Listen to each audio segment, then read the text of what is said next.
It's the game from last night that there's a left-handed pitcher, the offense doesn't do anything, and you leave frustrated. That was the game last night. Let us know your thoughts. Big show today, NBA Draft Day.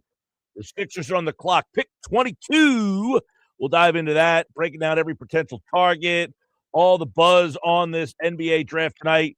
Our buddy Evan Cohen's going to join us at 3 o'clock today. Giannis Antetokounmpo, while you might have been sleeping last night, got traded. It wasn't so late.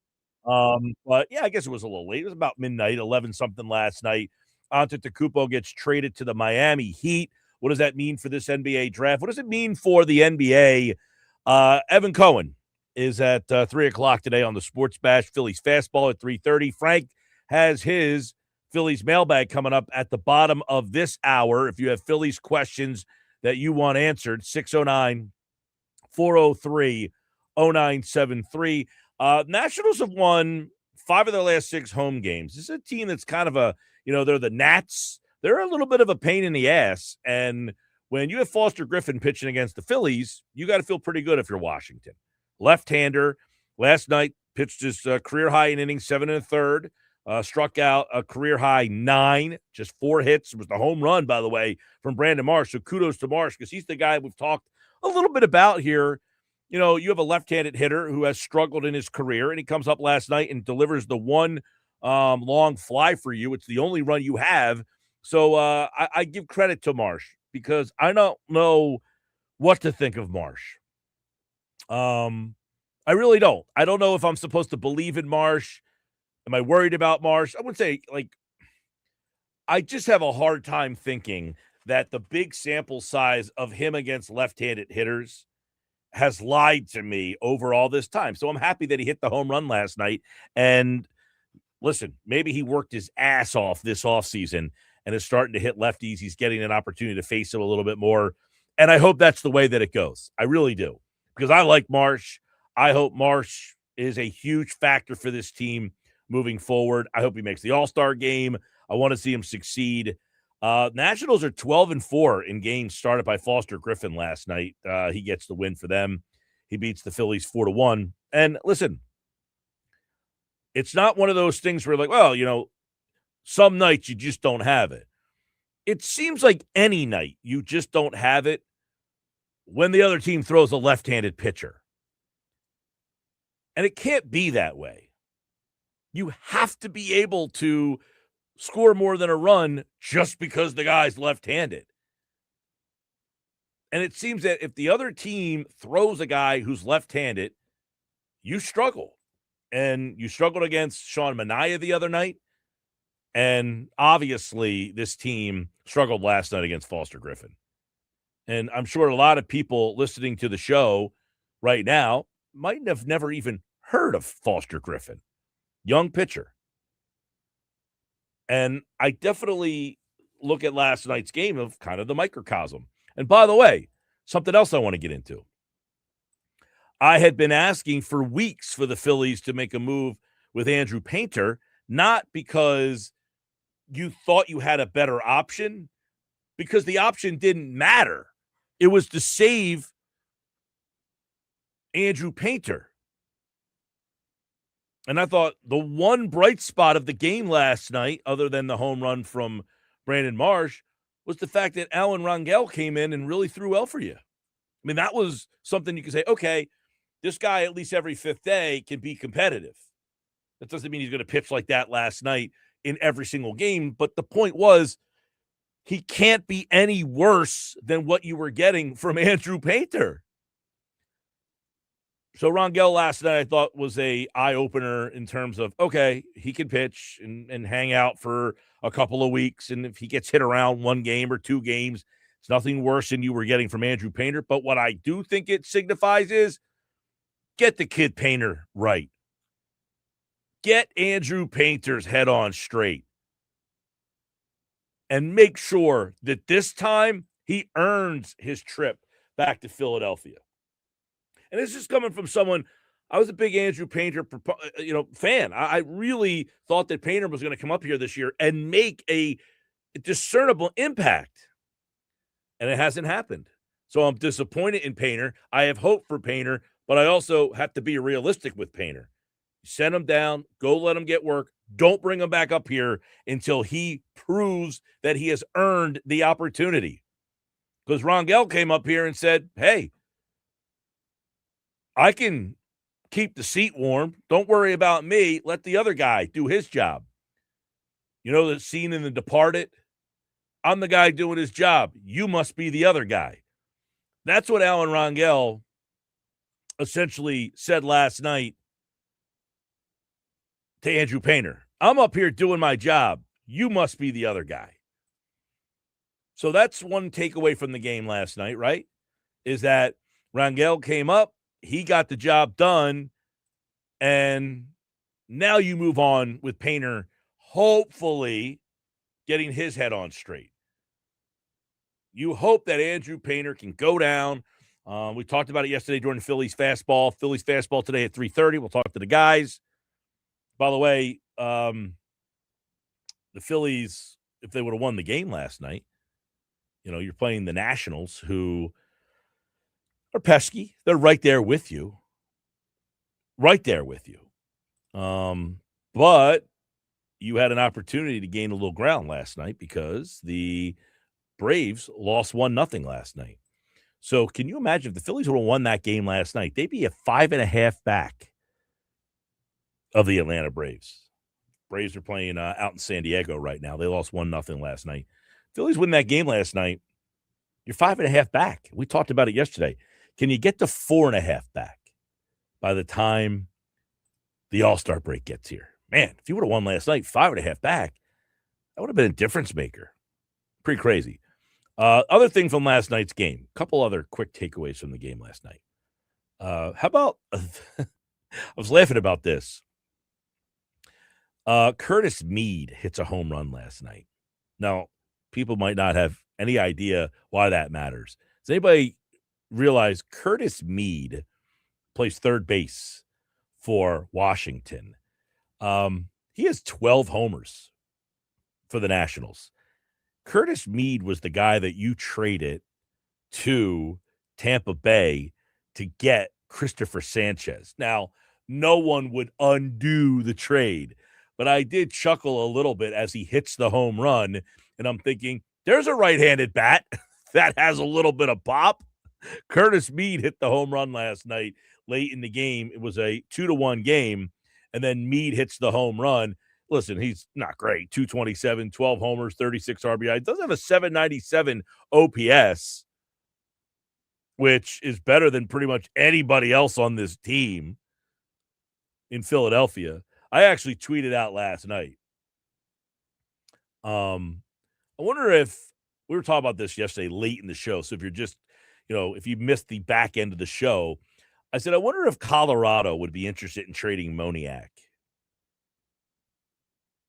Moniak's a left-handed hitter, so it sounds like it doesn't fit. But at this point right now, you almost need a left-handed hitter to replace Rincones. It sounds bizarre to say you need another left-handed hitter on this team. But if Gabriel Rincones is going to be your left-handed right fielder, you almost need to find someone to replace him. So why couldn't that possibly be Mickey Moniak? Moniak, honestly, obviously he was a flop. He was the number 1 overall pick in the draft by Philadelphia. He never made it here. He gets traded. And I forget who Moniak was traded for. He got traded to – did he get traded to the Angels in a deal with was he traded for who was the guy who came in here to close a couple of years ago, and he's now in Kansas City, right? I think Moniak, well, regardless of where Moniak, how he bounced around, but I could have sworn he got traded from Philly to Anaheim, and that was for Syndergaard. That's who he got traded for, Syndergaard, not the closer. So he gets traded out there. But Moniak right now would be a left-handed bat that could play right field, that has basically more power than anybody you have in your lineup. So I thought that was the Curtis Mead part of it last night. I thought was pretty ironic, right? That Mead, the guy you traded to get Christopher Sanchez, hits the big home run last night and basically put that game out of reach, because once that they went up 3 runs, basically you felt like they weren't coming back in that game last night. So that was a takeaway that I thought was funny. The other thing was, so we talked about Rangel coming in, and look, he threw 5 innings, gave up 1 run. It was that home run early, and it kind of like felt like, okay, he settled in after that home run. Seth Johnson, he gave up the home run to Mead. And, you're really hoping that Seth Johnson, I am anyway, hoping that Seth Johnson pitches well enough that this team has to find a spot for him. Unfortunately, that's not happening.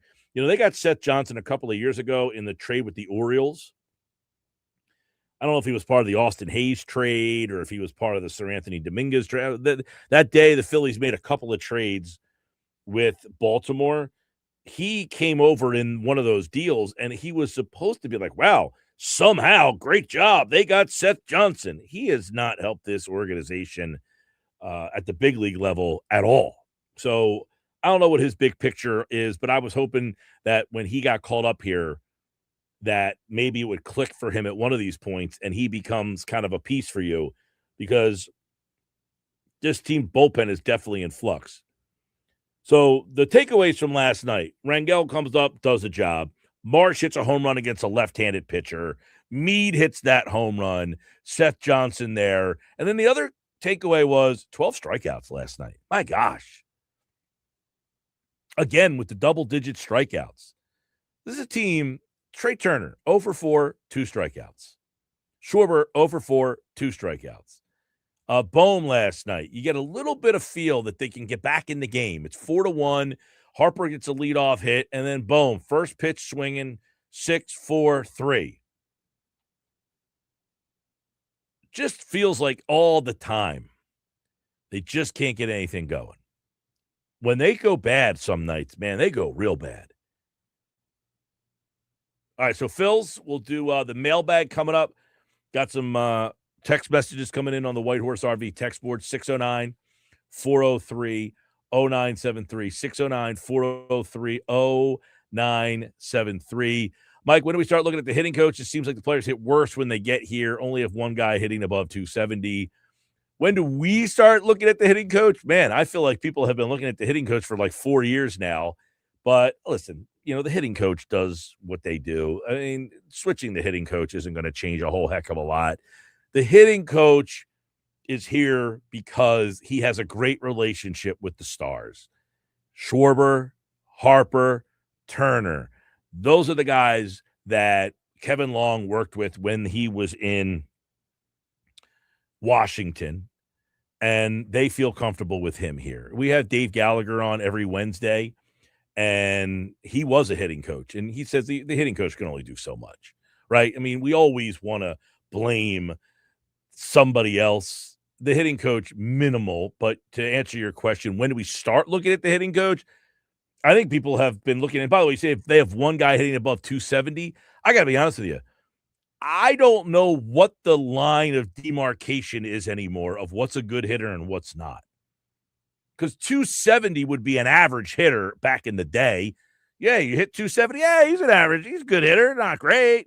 270 now, you might as well be Rod Carew. You hit 270 in today's game, I mean, Wade Boggs. So I don't know, you have one guy hitting above 270, but what's the line of you stink? Is it 220? Is it 230? Like, where is that line of you're just not good? You're not a good hitter. For instance, Trey Turner's hitting 224. I think that's terrible. In today's game, is that terrible? Like, I don't know. Schwarber's hitting 252. 252, I'd say, okay, that's average. That's okay. In today's world, 252, I mean, he might as well be Wally Joyner. Harper, 269. Bohm's at 229. To me, that's terrible. In today's game, maybe 229 in today's world might be average. I don't know what that line is. Sosa, 231. Marsh at 311 might as well be Tony Gwynn, for God's sakes. You hit 311 in today's world. I mean, whoo. So I don't know what to say about that with the batting average to that guy. I really don't. I don't know where the batting average is to where you say that guy's got a good average or not. Just 300 anymore. No one can hit 300. 609-403-0973 on the White Horse RV text board. Mike, isn't OPS the new measuring stick on base plus slugging? I mean, anybody can pick whatever number they want and then kind of push that one. On base percentage is one that basically means you can hit and you can get on base because you walk a lot. So some people like on base percentage. OPS, yes, on base percentage plus your slugging percentage. So there are different variables of what signifies a pretty good player. OPS is a number that I like. Phillies OPS numbers are horrible. Other than Schwarber and Harper, we were talking about this the other night, and Marsh. If Mickey Moniak came to the Phillies, now Moniak would be a platoon type of player. He only faces right-handed pitching. But if Mickey Moniak came to the Phillies, he had like the third best OPS on the roster he would have. Unbelievable, right? Pretty crazy. Chris in Northfield, appreciate the text. 609-403-0973. Yeah, because batting average has essentially been thrown out the window. So to that guy, I don't know that the people who run baseball organizations anymore are really looking at batting averages to judge the talent that's on their roster. So you're saying the guy at 270, they might look at it and say, this guy's doing a great job. I can't imagine that. Their OPS stinks. Their slugging stinks. Their on-base percentage stinks. It's just not a good offensive team.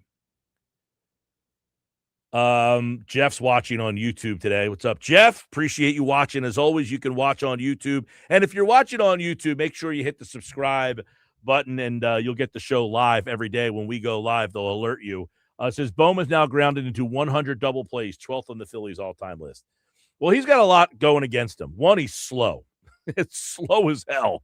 That's one. Two, he hits a lot of balls on the ground. He's not a power hitter. He's not a guy that drives the ball. So he hits a lot of balls right at people. And last night, I mean, it's Harper gets on, single, and nothing crazy, just a little flare over into center field. So you got a leadoff man on. Here comes Bohm. And he swings at the first pitch and beats it right into the ground. I mean, right at him. Shortstop, 6-4-3, bang, bang, bang. And you're like, okay. Bohm, by the way, I couldn't believe this when I saw this. Bohm is somehow on pace for 90 RBI. He was the other day. I don't know if that's down a tick or whatever. Bohm's on pace for 90 RBI. It's insanity that guy. Now, he got off to a horrendous start this year. In fact, he was so bad that you were pretty much at the point where you were saying, okay, when are they going to take this guy out of the lineup? He has somewhat turned his season around. He's on pace for like 90 RBI, but I was surprised to see Bohm in the month of June here. He's hitting 282 after May hit 277 with an on-base percentage of 333. His OPS in May was 812. I almost fell out of my seat when I saw that. Boom.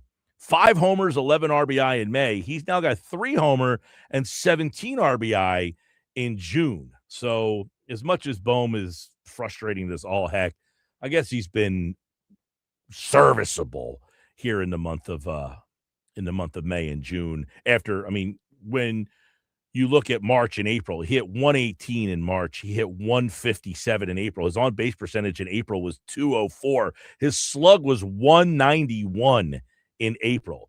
And a lot of times when you have a month that's that bad, that's what you remember. You just remember this guy was horrendous for the entire month. Like, Remember last year, Brandon Marsh in the month of April did not have one hit? Not one. That's almost, I mean, you can't make that up. He didn't have one hit in the month of April last year for Brandon Marsh, but he came back, ended up having a good season after getting sent to the minors. And now you can make a strong case that Brandon Marsh is probably third.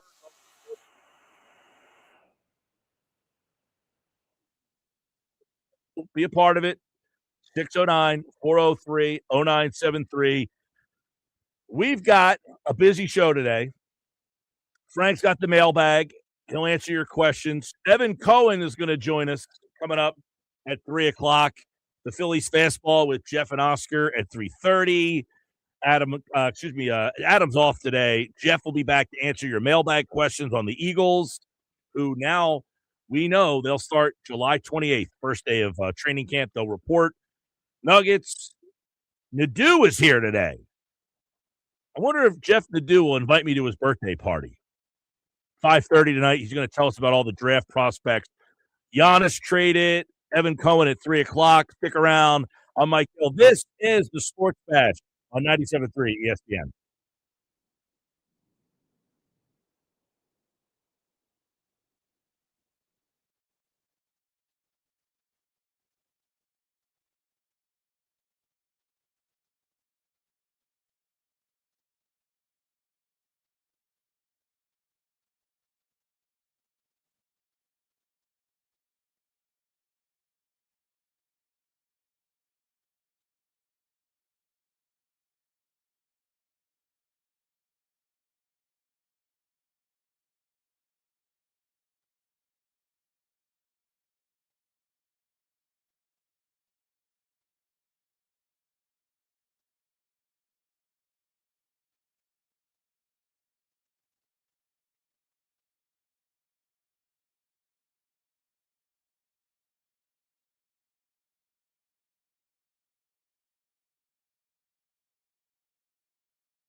All right, 228 Sports Pass Live, 97.3 ESPN. This hour of the show brought to you by the law offices of Craig A. Altman, proud sponsors of Philadelphia sports coverage in South Jersey on 97.3 ESPN. Frank Klose, his Phillies mailbag is over at 97.3ESPN.com. You ask the questions, he answers them right here on the Sports Pass Live every Tuesday on 97.3 ESPN. He's going to join us here. Don't forget, this Friday, we're live at Jersey Cal, 7903 Ventnor Avenue in Margate. Stop out and see the show live. We'll have tickets to go see Matt Rife at Ocean Casino Resort in Atlantic City. All you got to do is stop out, fill out the form, be there, hang out, have a little ice cream at Jersey Cal with the Sports Bash.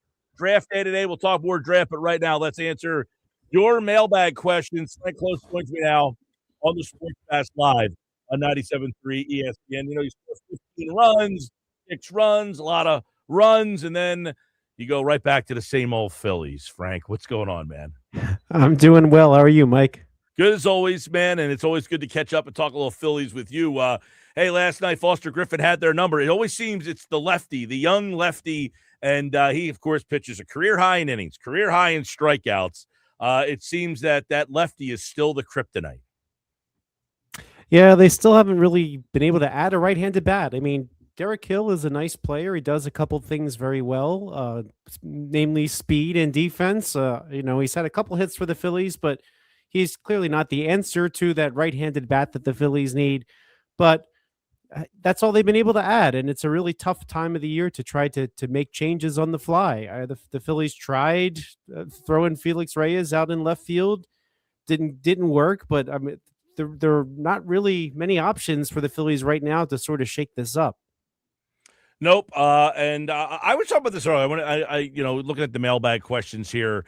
One of the names I thought was interesting was Moniak, who was here, but he's left-handed, but he does hit for power. Could you just say we can't find a right-handed bat? Fine, there is no right-handed bat, but now we need to find a left-handed bat to basically improve on Rincones. You know, like, is that something? Could be. I don't like Mickey Moniak as an option, to be honest with you. I mean, his numbers have really showed a real preference for Coors Field. You know, if you look at his home games, he's batting .314 and he has an OPS of 1.083, but away games, his OPS is only .772 and he's batting .246. So I think the concept there that you have going there is, get the better player and just see if you can improve the position overall. But by the way, I'm not saying that that's the guy. I was saying I'm looking at bad teams. Colorado's one of the only few teams that seemingly are out of it. So that's why I happen to pick him, is because they're out of it. You would think they're about one of maybe, 2 to 3 teams that are probably waving the white flag on June 23rd, right? Yeah, I would agree. The San Francisco Giants are the other one. If you wanted to do something now instead of running Rincones out there for the next month and a half, that would be one team and one player you could ask for. You're right. But we were talking about this yesterday. Yes, his splits out of Coors are bad, but they're better than everybody that Philadelphia has. I think we've been there, done that. That would not be my choice if so to address the whole concept. Getting a left-handed bat, just because he's left-handed doesn't mean he can't play, right? But there is one name I would like to bring up if you're going to do that, and that would be Wilyer Abreu of the Red Sox. If he is indeed available in trade, if you look at his splits are kind of reverse splits, meaning he does better against left-handed pitching than he does against right-handed pitching. So just pulling up his numbers right now, he's batting .383 against lefties with a .921 OPS, and this is a left-handed hitting outfielder you could put in right field and let it go. So Wilyer Abreu would be the one that I would suggest if you're going to try to get a left-handed bat, because he allegedly might be available. I mean, that is a position of strength for the Red Sox, and of course the Red Sox underperforming this year as well. Now 14 games under the 500 mark. Actually, the same amount of wins as the Rockies. Mm-hmm. Yeah, the American League's a little weaker. That's why I looked at really the Angels are about the only team, and the Angels seemingly reports are that they are unwilling to move Joe Adell, Reed Detmers, Mike Trout for sure. It sounds like the Angels are kind of content with just being who they are, right? Is that what you're hearing? Arte Moreno, the owner of the Angels, he has never acted in a baseball rationally manner, as far as I'm concerned. I mean, he held on to Shohei Ohtani when he could have traded him and got something significant that would be franchise altering, and he instead just let him walk away as a free agent for nothing. And I thought he should have traded Trout too around that same time, but he didn't do so. So I can't put it past the Angels to do what the right baseball move is. All right, let's get into some mailbag questions here. Let's start off with Ed, who wants to know what has been the Don Mattingly difference? A lot of people want to know that question, Ed. What has been the Mattingly difference in your mind?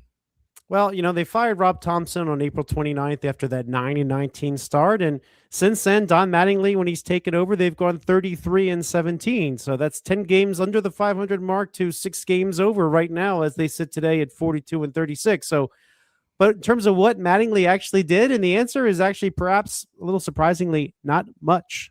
I think it's not a coincidence that Zach Wheeler came back at the same time. It's not a coincidence that Taijuan Walker left at the same time.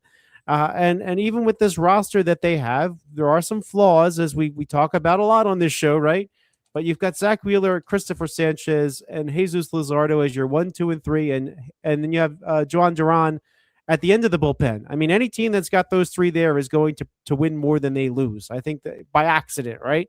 The way that all of those, really just those 4 pitchers, that makes such a difference. But I think overall, the big thing with Mattingly was they needed a change. They needed to show the players that, listen, we're moving in a new direction of some sort. It was sort of that reset opportunity for the players on the roster. And so it's not so much about Don Mattingly as it was about the statement being made by letting Rob Thompson go. That, look, the way things are going is not acceptable. We expect better. They perhaps purposely did it, made the change at the time when Zach Wheeler was coming back, and they also subtracted a pitcher that was grossly underperforming. I think all those things kind of came together to really position the Phillies where they are. Because, yeah, while the standings show that they're in second place and down 6.5 games, I mean, if you look at where they played from that day on, they're among the better teams. So, which is quite honestly, Mike, what we thought they were going to be all along. Yeah, I mean, I know a lot of people were not fans of Topper towards the end there. They wanted to move on from him, but you're saying this was more coincidental than Mattingly? Is that what you're basically saying? Not coincidental. I mean, not that he's not doing a good job, but I don't think he's brought anything dramatic into the equation. It's just he's steady. He keeps the course, and with those other roster moves being made at the same time, but the overall impression given to the players that, hey, you better hurry up and get this on track because here's the big change. I think that itself did more than one man could do, even though I think he's doing a good job. I'm not dismissing the job that Mattingly has done. No, listen, I said in the offseason they should have fired Thompson. I think that was a mistake bringing him back. They needed a different voice. They have one, but I do agree with what you're saying. It all kind of coincided, kind of conveniently, hey, Zach Wheeler's back. And that really, I think, when you look at the pitching, when you were throwing Painter and Taijuan Walker and Nola out there, you essentially had 3 nights where you had no shot to win. Right, and then your bullpen is considerably worse because then they get overworked. I mean, right now, one of the things that's helping the Phillies right now, even though Brad Keller wasn't pitching well and now he's injured, and they've been without the 2 left-handed pitchers they were going to count on the most in Tanner Banks and an underperforming Jose Alvarado. I mean, if you're getting 7 from those 3 pitchers that in your rotation, and then Duran's going to have the 9th, it's really not that hard to bridge the gap in between. So right now they're in a much better place than they were then, and it had nothing to do with the manager. Tony chimes in, says, why are there 3 catchers on this team? One of them hits 100. Well, I will say, as long as I've been doing this mailbag, maybe only next to Mike Trout questions do I get backup catcher questions. And so, look, I think it's fair to say that the Phillies don't need 3 catchers right now. I mean, JT Realmuto got hurt. Then they obviously needed to pull Stubbs up from the minors, and they had Marchand and Stubbs. And then they wanted to make sure Realmuto was okay. And then, what do you know, then Marchand gets this little blow to the head, and he's they're worried about a concussion, so he doesn't play for a while. So, I think when you look at the catching situation overall, yes, 3 catchers is too many, but I think the one that's hitting 167 is probably the extra catcher at this point, not the one hitting 107.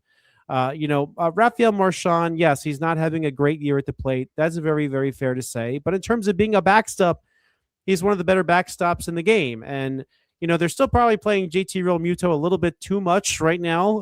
And we know, we've said this for years, whoever the backup is isn't going to play a whole lot. But I think it's more a question of who is going to be able to play more down the stretch just to give him some breaks, right? I think at this point you need the roster spot for something else. But one of the problems is the Phillies don't have a something else, right? If you remove Garrett Stubbs, who is going to fill that other major league roster spot? I mean, you're probably just looking at recycling one of the ones that have already been up already, like an Otto Kemp or Stuart Baroa or Felix Reyes. I don't know if either of those, any of those three players I just mentioned are going to make that difference. But I think for a while, though, this was another element here. If the Phillies had cut Garrett Stubbs from the major league roster, they can't just send him down to the minors, right? They have to put him on waivers, and any team can claim him. When you had an injury at the AAA level to Rene Pinto, who the Phillies brought in for that organizational catching depth, they really couldn't afford to lose Stubbs. Now, Pinto has been back with the Iron Pigs about 2 weeks now. He's showing to be healthy.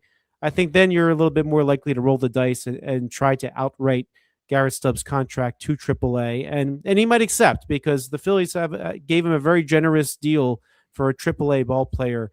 So just to have that depth at AAA. So I think it'll happen sooner than later, but I think it's going to happen when the Phillies find another major league player to put on their roster. But we don't really know when that's going to come or where it's going to come from.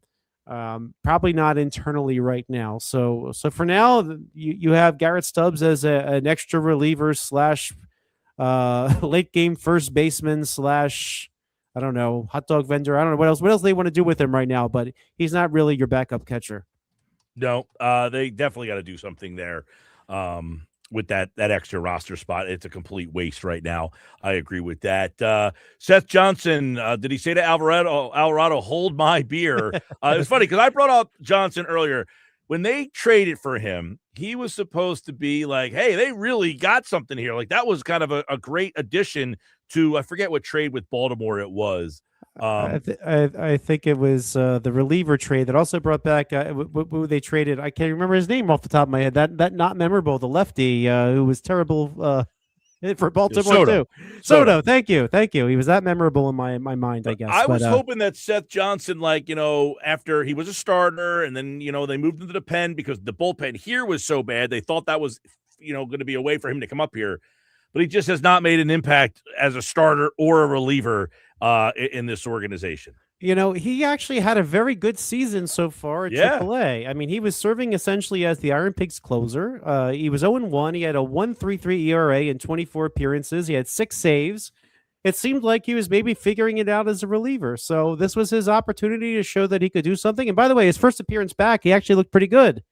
But then he sort of regressed yesterday in that tight situation with the Phillies down 1 where they really needed him to just keep it close. And unfortunately, he kind of unraveled there. Some pitchers just can't translate that success to the major leagues. Maybe it's mental. Maybe it's something that he can work on. But it's a little bit surprising that he has such a night and day Dr. Jekyll, Mr. Hyde kind of persona where he goes to AAA and then the major leagues. Now, but I think overall, I think this underscores why the fifth starter spot needs to be solved because – a lot of times at your fifth starter that doesn't go that deep. Now, Rangel did pretty well yesterday, 5 innings, 1 run, right? And really, if you get through 6 innings and only 2 runs have been given up, you should be more competitive in that game, of course. But it's usually the starts like that where you're down. That's when the back end of the bullpen, no, not the back end, but like the lesser used component of the bullpen, the ones that are buried on the depth chart get their opportunities. And unfortunately, that's his turn. He didn't come up big for the Phillies, but the good news is for the Phillies, I mean, even though they have Keller on the IL and Alvarado struggled a little bit, they've gotten a lot out of Orion Kirkering this year. He's having a really good season. And by the way, Jonathan Bolin, who was acquired for Matt Strahm, he's looking pretty good. So his opportunities are moving towards the back right now. And by the way, Strahm's ERA is 6.46. I don't know if anybody's noticed that lately out there with the Kansas City Royals. So at least the Phillies have other pieces. They brought in Kyle Backus again. He's going to be another option from the left side to see what he can do. But you know what? I think there's still time for Seth Johnson to prove that he belongs. But so far, he's just showing that he's not really he's able to do it at AAA, but not necessarily the big leagues. And honestly, Mike, that's the story of a lot of people who have cycled through the major leagues. Yeah, no, Boland's interesting. We'll see if he, I was talking about him the other day that maybe he's like the Jeff Hoffman, a guy that just kind of, comes out of nowhere and they keep kind of moving him up the ladder slowly that first year. And then the next year, he kind of got some higher leverage situations. It'll be interesting to see if Kerkering pitches well in these higher leverage eighth innings. Do they keep him there or go right back to Keller? Yeah, actually, it's the funny thing. It's Kirkering's worst outing was the one where he came in just kind of his mop up. So, if you remember, that was about a week ago. He came in just to sort of just to get some innings, and and that's when he seemed to struggle the most. But yeah, I think Kirkering, he's growing into it. I mean, Keller was a disappointment. I mean, a lot of people really believe that was a really good pickup by the Phillies, and he's really struggled. I mean, that was part of that Boland situation too, because the money that was freed up from Strom essentially went towards the contract for Keller. So we'll see. I mean, I think if Keller does what he did last year Keller really just took off from a certain point and was just dominant the rest of the way. Maybe he'll do that again when he's healthy. We'll see. But I think at first at least they would defer to Keller, but I think you're feeling a lot better about Kirkering in those higher leverage situations. So he's had a really good year. All right, Frank Klose answers your Phillies mailbag questions. There you go. Phil's lose last night. Tonight, Jesus Luzardo will get the start for the Phils, and they look to bounce back tonight. Who's pitching? Oh, Zach Littell goes for Washington tonight. So Luzardo and Littell, and of course, when the lineup comes out, we'll get it for you right here on the Sports Bass Live on 97.3 ESPN. All right, Frank, always appreciate it, man. Thanks, Mike. As always, Frank Klose answers your Phillies mailbag questions right here on the Sports Bass Live on 97.3 ESPN, the 97.3 ESPN free mobile app, and you can watch the show live on the 97.3 ESPN YouTube channel. Go to youtube.com, search 973 ESPN, and subscribe today. Don't forget, Friday, we'll be live at Jersey Cal in Margate, their grand opening, will have tickets to go see Matt Rife at Ocean Casino Resort in Atlantic City. This hour of the show brought to you by Craig A. Altman, the law offices, proud sponsors of Philadelphia sports coverage in South Jersey on 97.3 ESPN. Coming up, our poll question today. Yesterday, we played that audio from a Raiders reporter who said the Eagles and Niners are two teams, and he described them as nuclear for Max Crosby. We asked the listeners today at Mike Gill Show, would you include Jalen Carter in a trade for Max Crosby? Vote at Mike Gill Show, text the White Horse RV text board, and let us know. We'll get the results coming up next.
All right, 251 Sports Bass Live. Here's the question. Yesterday, a Raider beat reporter said that the Eagles were nuclear. I like that word. I don't know that I've heard that one in terms of your interest in a player.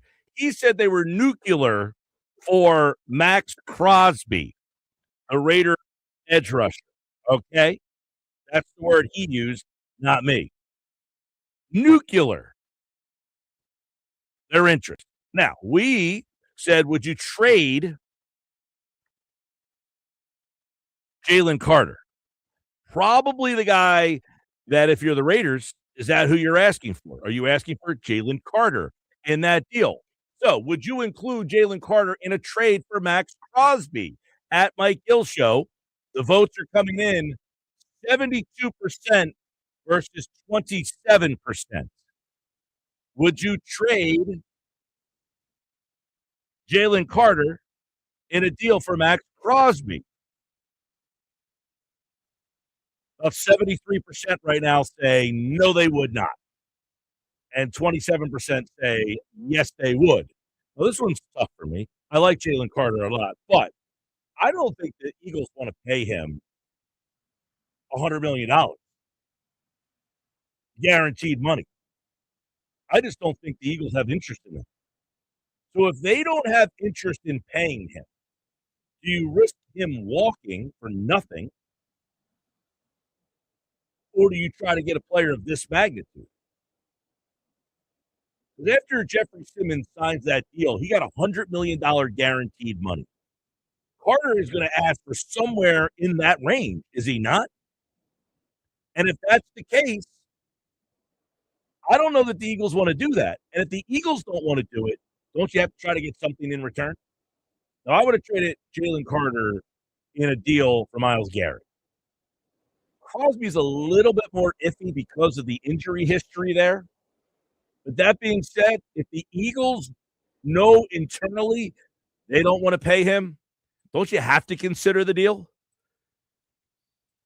Now, could you trade Jalix Hunt? It's a possibility. Could you do something different? Possibility. I don't think that Nolan Smith gets the deal done. I've been telling you for a couple of years, Smith too small, not a guy that I think teams have a lot of value in. 609-403-0973. Hit me up on the White Horse RV text board this hour of the show. Brought to you by the law offices of Craig A. Altman's, proud sponsors of Philadelphia sports coverage in South Jersey. When we come back, massive trade last night. What did it do to the Eastern Conference? Did it do anything? What does it signify that this offseason might look like? Evan Cohen from Unsportsmanlike joins me next right here on the Sports Bash on 97.3 ESPN.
Sixers on the clock tonight. They have pick 22. What will Mike Gansey do his first time running an organization? Now, he has run the draft before.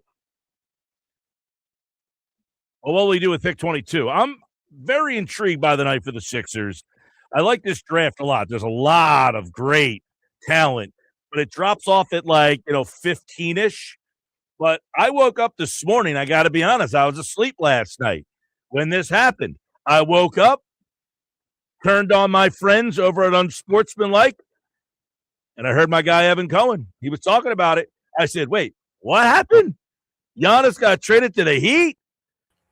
That's what happened. We're about to break it down, the impact of that deal. Evan Cohen from Unsportsmanlike. He will be our Unsportsmanlike moment of the day today, live on the Sports Bash on 97.3 ESPN. Well, that's how I got the news. I turned on the radio to hear my guy, Evan Cohen, and I said, Giannis got traded. Would you look at that? And it wasn't to Boston. It was to South Beach. Evan Cohen, what's up, man? Mike, I was shocked as well. I'll take you behind the scenes because you are, like me, all into everything that is audio, digital, radio, video, however you want to look at it. So I'm big at putting my schedule in way in advance for our show. And I like to work just like you. As many days I can be on the air as possible. So about 3 months ago, I gave my summer schedule. And on June 23rd, which is today, my daughter, who's 10 years old, left for sleepaway camp. Sleepaway camp drop-off was 9:30 a.m. at a little parking lot near an airport that a bus would pick her up and drive her 6 hours to her camp. So I said, well, I'm not missing that. Then about a month after that, I realized, wait a minute, they moved the draft to a Tuesday. What the hell is going on here? It's never been on a Tuesday. And then you have Jimmy Haslam, who runs the Bucks, say, well, deadline for Giannis, draft day. I'm like, oh, boy, I'm in big trouble. What am I going to do? So I worked it out with our ESPN radio team that if Giannis got traded, especially to the team I root for, which happens to be the Miami Heat, as you know, I said, well, I got to work, but I can't miss my daughter's drop-off. So they let me do the first 2 hours on my off day today from home. I was not supposed to worked from home. And so I was waiting all night because if no trade, I wouldn't have been on. So I was up. Midnight happens. I wake up my wife because she's now become a Heat fan because of me. She got all scared that something happened. What? What happened? Did the trade actually happen? If the trade what? Say it again. No. What time did it actually get announced last night? Around late 11s, midnight, somewhere around there, I think. Okay. Yeah. All right.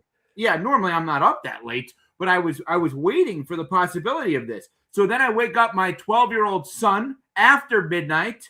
He was shocked.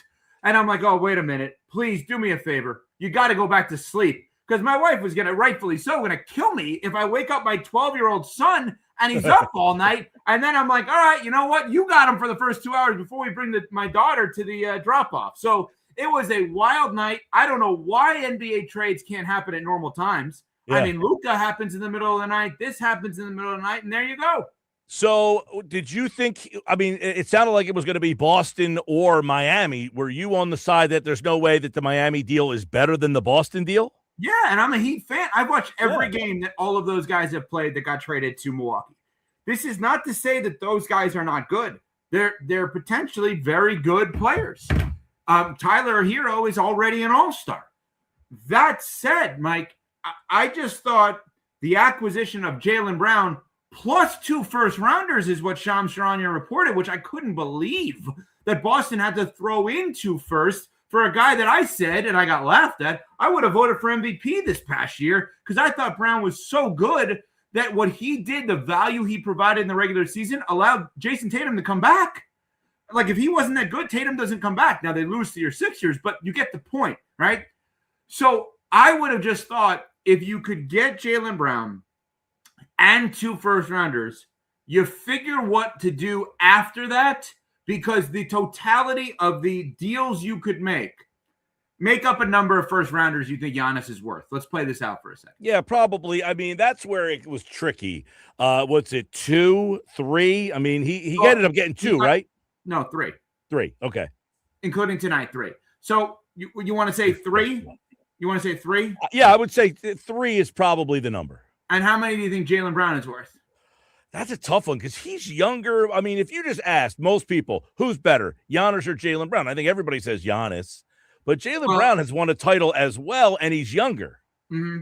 So what do you want to say? If Giannis is worth 3, Jaylen Brown is worth 2.5, you want to say? So let's just say, I'm getting somewhere with this. Let's say the over-under for first rounders is then 5.5, that the Bucks say to themselves, we got to get over that 5.5 for Giannis. I think you have a better chance of doing it by trading both Giannis and Jaylen Brown and saying, let's trade both of them, right? And by the way, your team could come into the mix. I'll tell you why. It's tough to match salaries, right? Yeah. What if I said to Mike Gansey or I said to Bob Myers, hey, I got Jaylen Brown for you. What? You got Jaylen? Yeah, I got Jaylen Brown for you.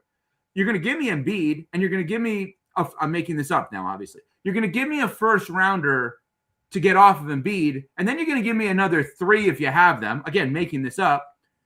Or 2 plus Edgecombe to get Jaylen Brown. Right now we're having a whole other that's why the Boston deal made more sense, but the timing of it may have been too quick to turn all this around. Yeah, well, and that's what I was wondering is it got to the point where Giannis kind of had them backed into a corner. And I think Haslam got to the point where he didn't want to be pressured by Brown saying, I want to get out of Milwaukee at some point.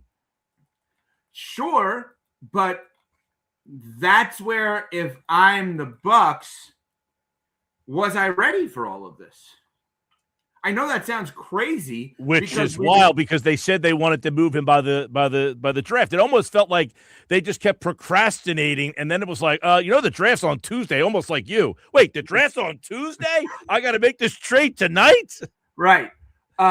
Is it that's option A, or option B, they never thought Jaylen Brown could ever be an option, and once he became an option and they started asking for more, then Boston's like, you know what? We're going to give you more. And then it's like, oh, boy, that's a lot. Almost sounded like, ready for that. It almost sounded like Boston made an offer and said, this is our offer. We don't want to trade Jaylen Brown. A hell of an offer. So let's do it this way, Mike. If I'm the Bucks and I can get Jaylen Brown versus what I got to make that move to Boston. Yes. Again, as a Heat fan, I tend to agree with you. Let me rewind for a second. Let's say the NBA regular. When was the series over? When did the series start with Philly? So that would have been late April. So let's just say mid to late April. Let's say April. Let's say tax day, April 15th. Okay. You and I are talking here on 97.3 and on the Sports Bash with Mike Gill. And we're sitting there and we're saying, hey, let's just play out a hypothetical as we get ready for the Sixers and the Celtics. Imagine if the Celtics today decided to offer up Jaylen Brown plus 2 first rounders.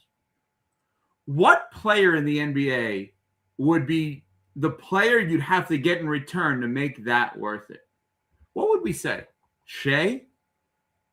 Jokic? Right. Think about Jaylen the Brown. level.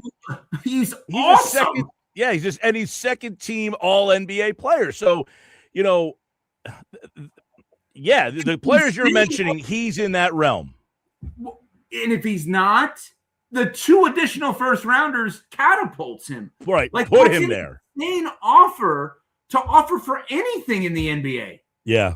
And the Bucks said no to that. I was going to say, I don't know, other than if you're Haslam, the owner, he just says. Can I just point out, I'm sorry to interrupt. I want to point out one thing. Haslam is the biggest name because he also owns the Cleveland Browns and he's a huge Tennessee booster. Okay. Haslam is not the governor of the team. The final decision maker is a guy by the name of Wes Edens, who's been with the Bucks since he and Mark Lasry, who has since sold, took over the team, 15 years ago, whatever it was, right? Wasn't the owner or the person in charge changed like every 5 years or something? They have a system where it rotates. The governor, not the majority owner, but the governor, the appointed decision maker, because it's a split fund, basically, changes every few years. As we sit here today, the person that had to sign off on it, to my knowledge, was Wes Edens, to which I thought that's one of the reasons I thought it was a little interesting that Haslam was the one who was out front and center making we got to do this by the draft thing. So I just want to make sure that people understand that, because the guy who traded Myles Garrett is going to be looked at as the guy who traded Giannis. And while fans are not wrong about that, I mean, it's a Josh Harris situation, right? He owns the Sixers, he owns the Commanders, he owns like a lot of different things all over the place. Yeah, and the thought of, hey, if we get another star like Jaylen Brown, what's going to make him not want to ask out of here as soon as he gets here? Right, but my counter to that is then take in the salary dump. Then call your squad and say, all right, let's talk for a second. I got Jaylen Brown for you. How much are you willing to give me to get him and get off of Embiid or Paul George? Oh, listen, what's going on with Gansey tonight is going to be very interesting. Nobody thinks that they can move either one of those contracts. That would be a shocker if they're able to do it. But let's start at the beginning here. Giannis gets traded. He's in Miami. What are the Heat now? That's why I wanted to hear from you as somebody. Legit contenders. All right, so you think this trade makes them a legit contender? They really have what? 4 guys, and now they need a lot of depth. Yeah. So the last time Pat Riley acquired a superstar and they weren't legit contenders was when? When they got a superstar and they turned out to not be they weren't legit contenders previously. No. Superstar acquired. And let's call it a 2 to 3 year window. When were they not? Oh, yeah. I mean, they got Shaq originally. Then they got LeBron Shaq. and They got Shaq after the 03-04 season. 04-05, they went to the Eastern Conference Finals. 05-06, they won the championship. Check. Yeah. Keep going. They got LeBron and Bosh. Finals year 1, championship years 2 and 3, finals year 4. Butler. Finals year 1. Yeah. So, yeah, it's worked for them. No doubt about it. But the league, you do agree that the league has changed right before our very eye. That is who's making a shot for them. Okay, so it has changed before our very eye. Yes. Do we agree with that? Do you agree? Yes, but do you believe that defense is important in the NBA? Oh, absolutely. 100%, yes. Okay, so without knowing the rest of the roster, I would say the defense from San Antonio got neutralized by Brunson. I mean, you got Castle, you've got Wemby on the back end there, you got Vassell. I mean, they've got good defensive players, and they could not get the stops when necessary. I don't know that the Knicks just had an outer body experience for about 4 weeks there. They probably can't get back to that level again. Maybe they can. Sure. If I put Eric Spoelstra as the coach of the Spurs, what's the series look like? Yeah, I think Mitch had a couple days. You don't say. You are a kind man. I know you are, and I know you're living it up because you got your West Virginia guy running one team. You got his teammate coaching the Celtics. I know you're not a Celtics fan, but your West Virginia squad is looking very good right now. Hey, okay? Final Four in the baseball World Series there, and number 1 in the Jello shots. Oh, okay. Well, that's important, obviously.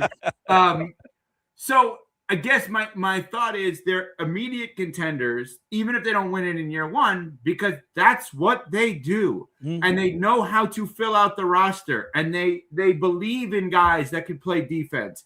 I'm not a big believer in the specialist guys anymore. When you talk about the league has changed, I don't think you can just have a guy playing defense or just have a guy shooting. And a lot of people are going to suggest them to just having those guys shooting. Those are good in the regular season. They get played off the floor if they can't play defense in the postseason, as we know. And there may have to be some flyers that they take on guys that you're just like, oh, my God, they got that guy. But you know what? If you look at year 1 with the big 3 in Miami, and then you looked at years 2, 3, and 4, you're like, oh, wow, they flipped that roster pretty quickly. Like year 1, I'm going to bring up random names that you're going to say to me, wait, that guy was on that team? Ready for this? Yeah. Year 1, Eric Dampier was on the team. Zydrunas Ilgauskas was on the team. Jerry Stackhouse was on the Miami Heat for 7 games, I believe, with LeBron James. Carlos Arroyo was on that team. Well, it's funny Here's because what happened after this that. made me laugh today when I saw the trade, and then I'm listening to you guys reacting on it. It's like 7:00 this morning or something like that. I'm like, wait, what? So then I'm reading some stuff, and I saw people like, is Eric Gordon available? Can he still play? And I'm like, woof, like this reminds me, and this is what I bring up. What does it remind you of? It reminds you of like that Lakers team that had Gary Payton and Karl Malone. Not quite to that extent, though. But if Karl Malone doesn't get hurt that year against the Pistons in 2004, I think they win the championship. I know that sounds crazy, and we probably shouldn't dissect that. But you get my point is, yeah. What Miami had in year one with the big three was the group of mishmash I just brought up. Well, after that, they went out there and they got Mike Miller, Shane Battier, Ray Allen, Rashard Lewis, and many others. They're gonna be okay. And I think they'll be. I do think that, listen, you get Giannis Antetokounmpo, you got Bam. I'm wondering how that dynamic works, what the spacing looks like. I like Mitchell a lot. Me too. I just wonder. See, that's how I know, ladies and gentlemen. That's how I know. Not only for the many conversations that we've had, that's how I know Mike Gill knows what he's talking about. Because Davion Mitchell is a name that no one in Atlantic City and Philadelphia cares about right now. But Mike Gill just told you why he's smarter than most, because that guy is really good. He can eat you up defensively. Very good. He can make a three when need be. He's a grimy kind of guy that you would love. Absolutely love. He's the kind of guy that in no way, shape, or form should he be mentioned in the same sentence as Tyrese Maxey. What he would do is give Tyrese Maxey a night where he'd say, "Thank God that game's over." And by the way, don't discount Bobby Portis as a I love that can shoot as well. If they could get can Norm Powell decide? I like what Wendy said today. Can he make the decision to be like Brunson and say, "I want to be a part"? And you were saying, do they all want to stay together? Just play together and take a shot. Isn't that interesting? I'm so glad you led me back into that, because I took a shot at your guy that you defended at times that I was right about in Daryl Morey. Because why did the Knicks win a championship? Obviously, they have great players, but they would do anything for each other. They were as connected and unified as any team you could ever imagine in the way in which they operate.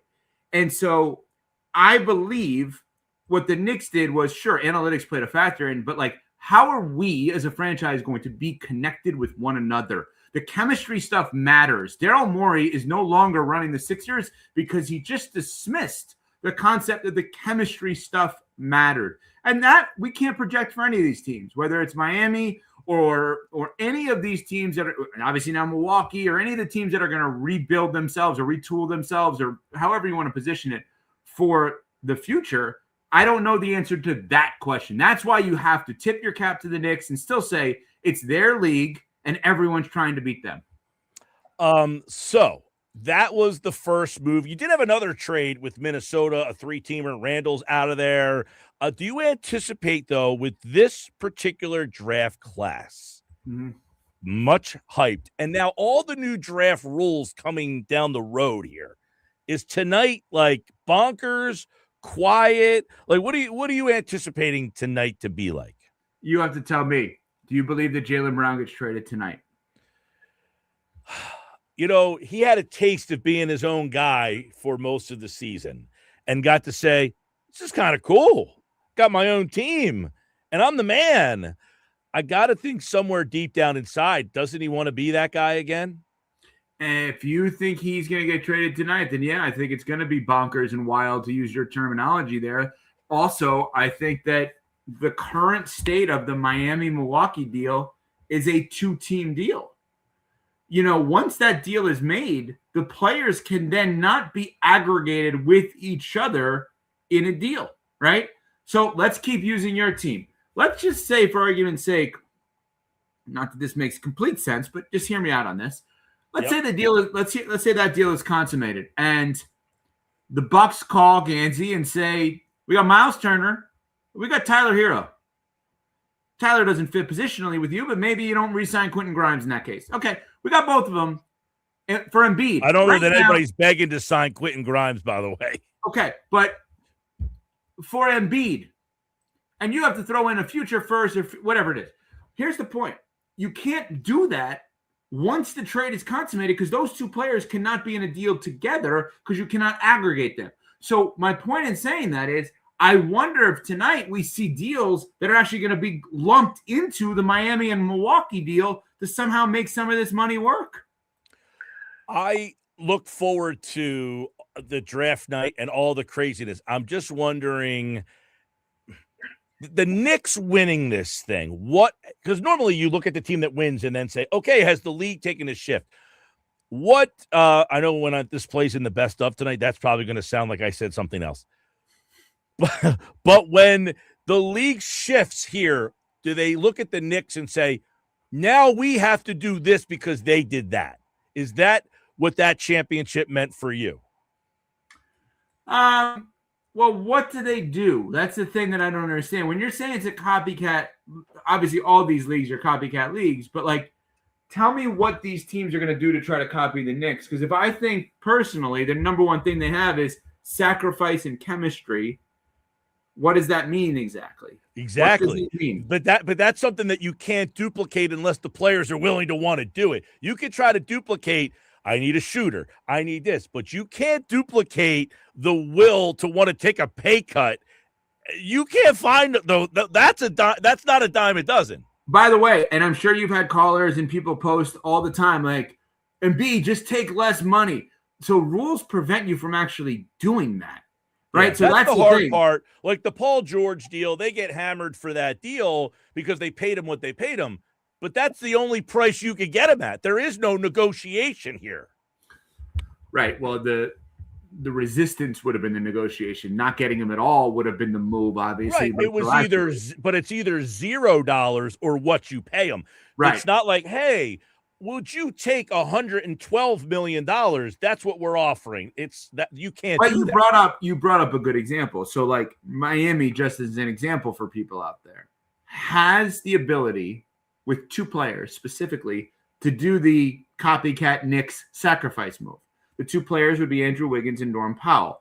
So Wiggins, former number one overall pick, has a $30 million player option. Does he say, I've bounced around, I've won a championship, I kind of like it here. They're good to me. Pat Riley praised him over the top in a final presser. Let me make that 30 into 25 or even less. Let me get it over 2 or 3 years and let me stay. There's Norm Powell who's making $20 million last year. Say, I'd like to be here with this group. Like, why would I not want to just stand here and wait for a double, triple team on Giannis and then get the ball wide open? And when I'm looking for 20 to 25, all right, if it's just 19, is that the worst thing? That's what you're talking about. You're also in Florida where there's no state income tax. So you can take but less money. You need a very special kind of athlete to do that. Now, I don't know this person in any way, shape, or form, but I get the sense Tyrese Maxey feels like the kind of person that would say, wait, if I take how much less we get these guys, because I love playing with person X, Y, and Z. Tyrese Maxey feels like the copycat sacrifice guy. Well, he feels like that to me. He did, if you remember, he did that the 1 year. He didn't take the extension when he could have delayed it so that Harden and then the whole he lied to me thing happened because after they saw Harden, they said, well, we don't want to give you the extension that we might have promised you. By the way, I didn't get to have you on when Bob Myers is now seemingly a part of the Sixers organization. I would love to hear your expository on that. Okay, I hope people can hear my round of applause. You want to guarantee greatness? Bring Bob Myers in. I mean, so now all of a sudden the Sixers are for real? I believe that they are going to be headed in the right direction because I believe Bob Myers knows how to build an X's and O's basketball team. And I believe he knows how to build a culture. And I believe he knows how to bring in the right people to get the best out of everyone because that is what he has done. I believe that Daryl Morey is the exact opposite. And not only did Daryl Morey get fired, but anyone who resembled him looked awful this offseason. And anyone that was the opposite of him looked amazing. Who resembled him? Kenny Atkinson, head coach, Cleveland Cavaliers. Analytically, we're actually up 3-1. That is exactly the kind of thing that Daryl Morey said to Tillman Fertitta, the majority governor of the Houston Rockets, when they lost, when he was the general manager, to the Golden State Warriors. And he said, well, analytically, we actually won the series. No, Daryl, no, you did not. And in addition, the opposite of Daryl Morey in many ways would be that of the New York Knicks, run by an agent in former agent in Leon Rose, the greatest connector of all time in World Wide West, William Wesley, who said, let's get the people we believe in that we know inside and out to do the most lifting of others and build the team based on the chemistry that we saw them have at Villanova and who they are as much as what they are. Daryl Morey probably vomited watching the Knicks winning a championship. By the way, Leon Rose hangs out and gets wings where I get my wings. There's a picture of him on the wall. He hangs out in Margate all the time. He's a Jersey Shore guy. All right, Evan Cohen, are you off tomorrow? No, I'm back on, but can I just tell you one other thing? Because this may have slipped by you. You know, I gave a really, really early, insane, over-the-top, why not just go with it, MVP take for Jalen Hurts. I did hear that about 2 weeks ago. It was our Unsportsmanlike Moment of the day. Yeah, I believe in him. I believe that narrative. And I disagree with you vehemently. Okay, so the next time I'm on, I know you got to run. Next time I'm on, put this on the list where we can have it out. Because here's why. I'll just give a teaser for the amazing fans of the Mike Gill Show. Sports Bash, 97.3, ESPN. Here's my thing. MVP is twofold. Productivity / winning and storyline. Last year, Rams won. Stafford has amazing numbers.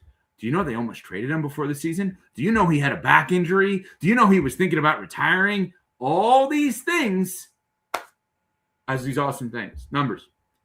They got rid of AJ Brown. Yeah. Dallas is the hottest team. Jaden Daniels is back. The Giants got John Harbaugh. Oh, well, they can't run an offense. New offensive coordinator, Sean Mannion in there. All of a sudden, what if Jalen Hurts has one of these 30 touchdown, 3 interception seasons? That happens, I'll be shocked. If that happens, I will be shocked. It's in my notes the next time we talk. All right, good. Next time we talk. Tomorrow morning, 6 a.m., Evan Cohen on Sportsmanlike right here on 97.3 ESPN. Thanks, man. Thank you. All right, Evan Cohen, everybody, are on Sportsmanlike Moment of the Day. We did it live today with Evan Cohen. When we come back, we have today's Phillies Fastball.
All right, 334 Sports Bash Live. Ran a little long with Evan Cohen there. Our Phillies fastball is now. Oscar and Jeff will be joining me in just a minute to talk a little Phils as they get ready to take on the Nationals after the loss last night. We'll certainly dive into all things Phillies now on the Sports Bash. Phillies fastball brought to you by Ventnor Social, a place to watch every Phillies game. We're going to be back at Ventnor Social on July 29th. Stop out and see us there. We're breaking down all the Phillies insight right now. Jeff Kerr from Sports Illustrated, 97.3 ESPN, covers the Phillies. Oscar Budishin, the longtime play-by-play voice of the Phillies on the Spanish radio network. He is now a part of our Phillies fastball team each and every day on the Sports Bash. Let's bring the boys in and talk a little Phillies on this Tuesday, shall we, boys? And obviously, last night, one of those nights, guys, a left-handed pitcher shuts you down. I feel like I've seen this act before, have we not, Oscar? Hey, we cannot win every game, right? Can't win every game, but you seem to lose this every was a one winnable like game. Yes. Hey, look, I think the most interesting part of this, I mean, first of all, the great news, I mean, Alan Rangel pitched 5 what I would call great innings. I mean, he allowed 1 run, that home run, and other than that, he was he did a great job. I mean, can he be the 5th starter? I think that's a big question. The other part that's a little scary is both the Nationals and the Marlins are on our tail. And I'm going to tell you this, and I was this morning in a podcast with Carlos Baerga that we have every Tuesday morning, is the Marlins has the best record. They have the best record in all of baseball during the month of June. So be careful with the Marlins. They have great pitching. They have the best ERA in all of baseball so far in June. The Marlins are pitching, and Eury Perez, one of their best pitchers, is coming back from the DL. So that will be. I just find very interesting that both the Nationals as well as the Marlins are on our tail.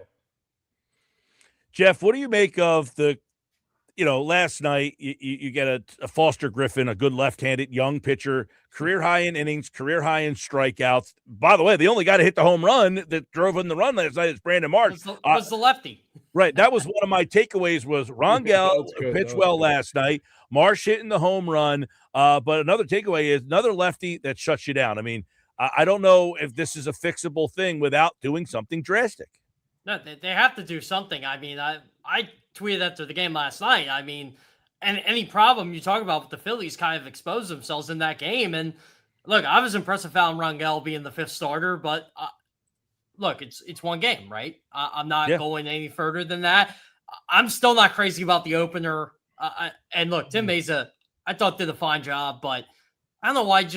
I understand why they didn't start Rangel because of the lineup thing, but you're trying to get a little too creative there. And Rangel did pitch well. He settled in really well. I just want to see more. I don't think they can survive without a 5th starter. I think they're going to need to get somebody. I'm not crazy about this offense against left-handed pitching, and I know Foster Griffin's good. The numbers are the numbers, 26th, 27th, and all the major categories. I know they're better since Mangley's taken over, but I mean, it's one game, but this was a game that it was winnable. Jeff, you might want to close your ears. 5 hits, 0 base on balls, and 12 strikeouts. That sounds right? Yeah. That's not our best. That's not our best hitting performance.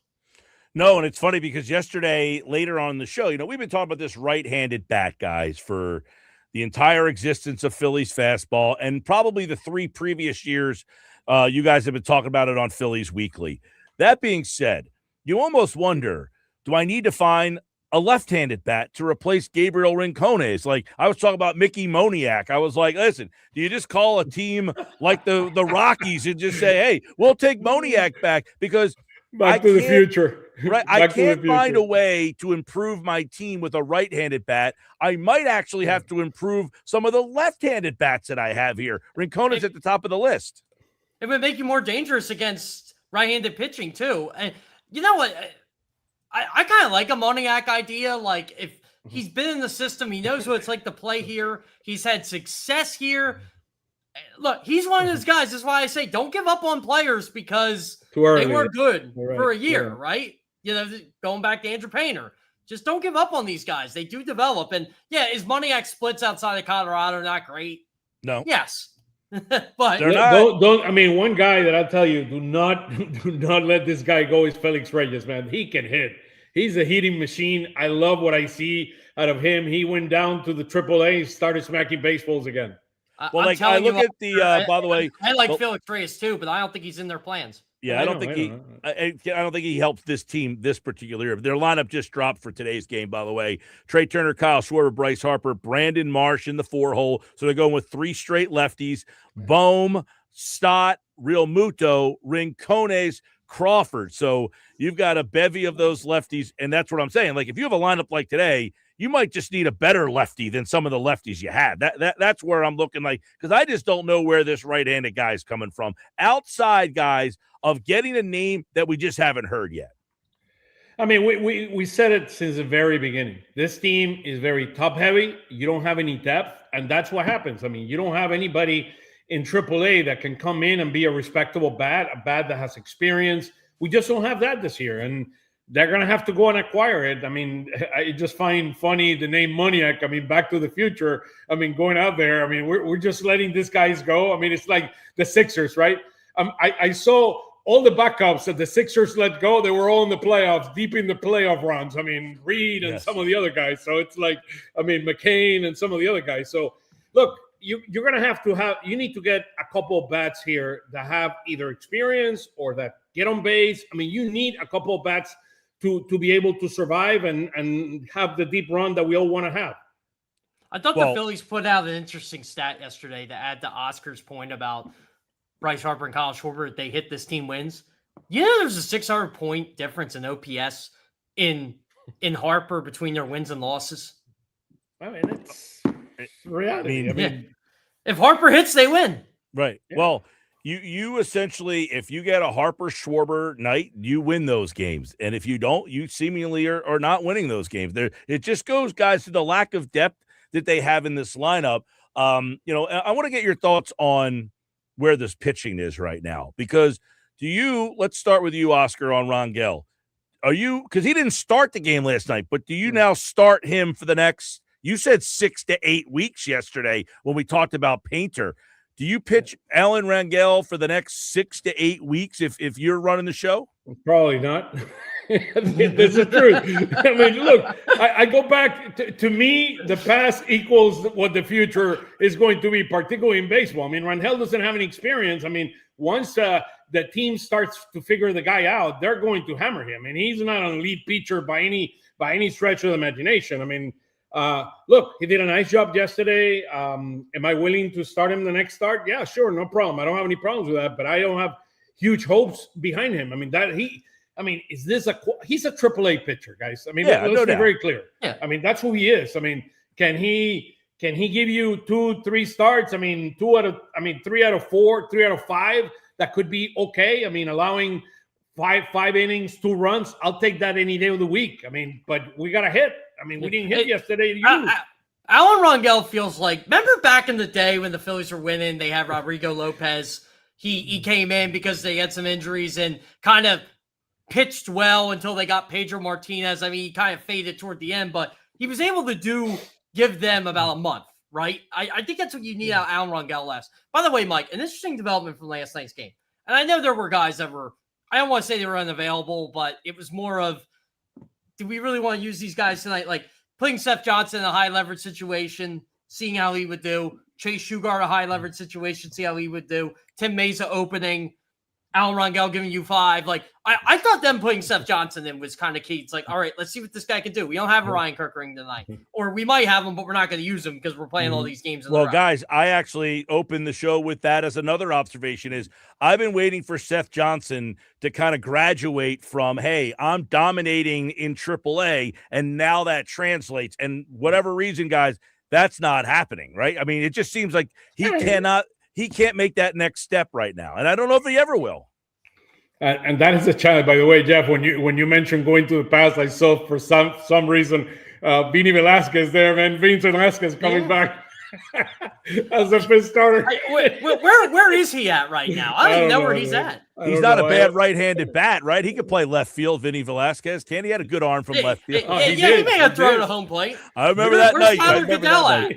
I want to get your guys' take. the pitching. Luzardo tonight, Nola tomorrow, Sanchez and Wheeler. Where are we with this pitching staff outside of Painter right now? Have these guys kind of like the Nola thing? You guys like we know Nola's not going anywhere. Luzardo, do we feel like they have enough starting pitching without Painter? He had a great last start. Was amazing. I mean, 7 innings, 5 hits, 2 runs, 9 strikeouts. I mean, he had 14 whiffs, 75%. He's not the most accurate guy. 75% of his first pitches to batters were strikes. So I am encouraged where he is. He's a little streaky more than I want to, but he's in a good groove right now. I feel very comfortable with our first 3. I feel okay with Nola. I mean, Nola, it is who he is. I think we're okay. I think we are okay. We just need a fifth starter that can fill in that. Let me put it this way. The way I look at it is the following. When Wheeler and Christopher Sanchez start, 90% chance that we win games. When Luzardo starts, I'll give us a 75 to an 80% chance we're going to win games. When Nola starts, it's probably like a 55-45. And then with our fifth starter right now, it's probably a 30% chance that we'll win those games. Yeah. I mean, based on what we are. So I look at it that way. I think we know if we're talking about October. We know Zach Wheeler, Christopher Sanchez, 1-2, however way you want to spin it. Really good chance. Jesus Cesar, really good chance. That's your 3 starter. It's if you do get to the NLCS, who's going to be the 4? Is it going to be Nola? Is it going to be somebody else? Yeah. Could Painter fix it? But with those 3, it's going to be Nola. I mean, they might bring a fifth starter. I don't think they're bringing anybody. I mean, like a Freeman from Colorado or something like that. But if that's the case, guys, and I'm glad you said that, and Oscar, because if that's the case, if they pitch Nola as the fourth starter in the playoff game, it's almost going to be like last year where they're just praying he gets through 2 innings, which means you got to have another guy, right? Yeah, I mean that's the reality. That's why you trade for somebody like that, because you need that depth and just in case. And look, it's right now it's about just getting to October, but you need the 4th and 5th starter to get you to October. Right now, we're just not sure what they got with Nola, and be honest, we're not sure what we got Rangel. Nola, Jeff, you tweeted last night, a lot of the Phillies' weaknesses were transparent in this game tonight. This series, not easy. And that was a good indication. Their offense is good. They only scored 4 runs last night, but you got 1. But their pitching kind of dips off a little bit here. We'll see what Luzardo brings tonight. Always a wild card there. And then Nola, who, the last couple starts, Nola has at least been somewhat serviceable as opposed to where he was early in the year, which was DFA-able. Yeah. Well, the other thing is the need for the right-handed bat, right? We're against lefties. We're 12-18 now in the season against lefties. So, I mean, there's a big need for a right-handed bat. I mean, Dombrowski's going to have to go out and get it. I don't know who that is. I mean, or somebody that hits lefties better than what we have right now, that can get on base and we can create. I mean, yesterday we didn't do anything offensively. I mean, that's a reality. I want to bring this up to you guys. Don't you think Justin Crawford deserves a little bit more of a shot against lefties? I've been saying this for much of the year. I mean, what more did he have to do at AAA to show that he deserves at least a chance? Yeah, that's what's frustrating. 374. I know he has not had too many chances, but 374 OPS against lefties. I mean, and by the way, Realmuto is not hitting lefties either. 412. I mean, the numbers are off. Yeah, and he's the right-handed bat. But you're blaming Justin Crawford for everybody's struggles, not you, Oscar. I mean, the Phillies. No, but Crawford against left-handed pitching, I can understand if he came into the league unable to hit left-handed pitching, but at AAA last year, he did. I mean, he hit better against lefties than he did righties. I think he had like a 900 OPS last year against lefties. Yeah, it was amazing. He got better against lefties every year at a higher level. So why don't you give him the chance when he gets up here? Yeah, look, he's going to be able to hit lefties at some point. It's just a gradual process. I mean, he's a rookie getting major league pitching. I mean, You have to start him against some lefties. If they're not elite, I would definitely start him. Again, a Chris Sale or somebody like that, I would definitely try to sit him down because he's not going to be effective against a savvy pitcher. But the problem is they've been doing this since day one. They're like, well, we want to give him a rest day. No. Yeah, Let's be that- real. you're You right, didn't want to Jeff. play him against They, lefties. they essentially gave him no shot, no opportunity from the start. Now, that being said, he has struggled against, he hasn't been anything special. He hasn't been horrendous. But tonight, Luzardo for the Phils, Zach Littell for the Nationals. And we will be looking at game 3 of the series tomorrow right here on the Phillies Fastball. By the At way, Jeff Kerr, Luzardo PHL. 2-4. Sorry, Luzardo 2-4 with a 4.98 in 9 games against the Washington Nationals. And this is a challenging offense he'll face tonight, so we'll see how that all unfolds. We'll be back tomorrow with more Phillies Fastball with Jeff and Oscar right here on the Sports Bash. All right, guys. Thanks, man. Go Phils. All right, there we go. Guys, we'll be back tomorrow right here on our Phillies Fastball segment on the Sports Bash Live on 97.3 ESPN.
All right, Sports Pass Live, 97.3 ESPN. Take a look at the Phillies lineup tonight. As always, brought to you by our friends at Chachi's 13th floor at Villa Raffici's, coming soon on the White Horse Pike in Absecon. And the Phillies tonight taking on the Nationals. And, of course, if you text in your name and where you're from right now to 609-403-0973,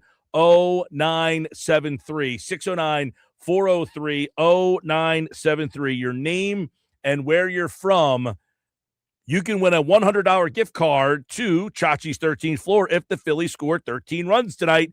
Tonight's lineup is Turner, Schwarber, Harper, Marsh, Bohm, Stott, Real Muto, Rincones, Crawford, and Luzardo. That's your Phillies lineup tonight, brought to you by Chachi's 13th floor at Villa Raffici's.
Football 4 powered by the Inside the Birds podcast, brought to you by the Fanatics Sportsbook at Ocean Casino Resort in Atlantic City, the place to go for all the big games, big screens, big bets. Game day hits different at Ocean.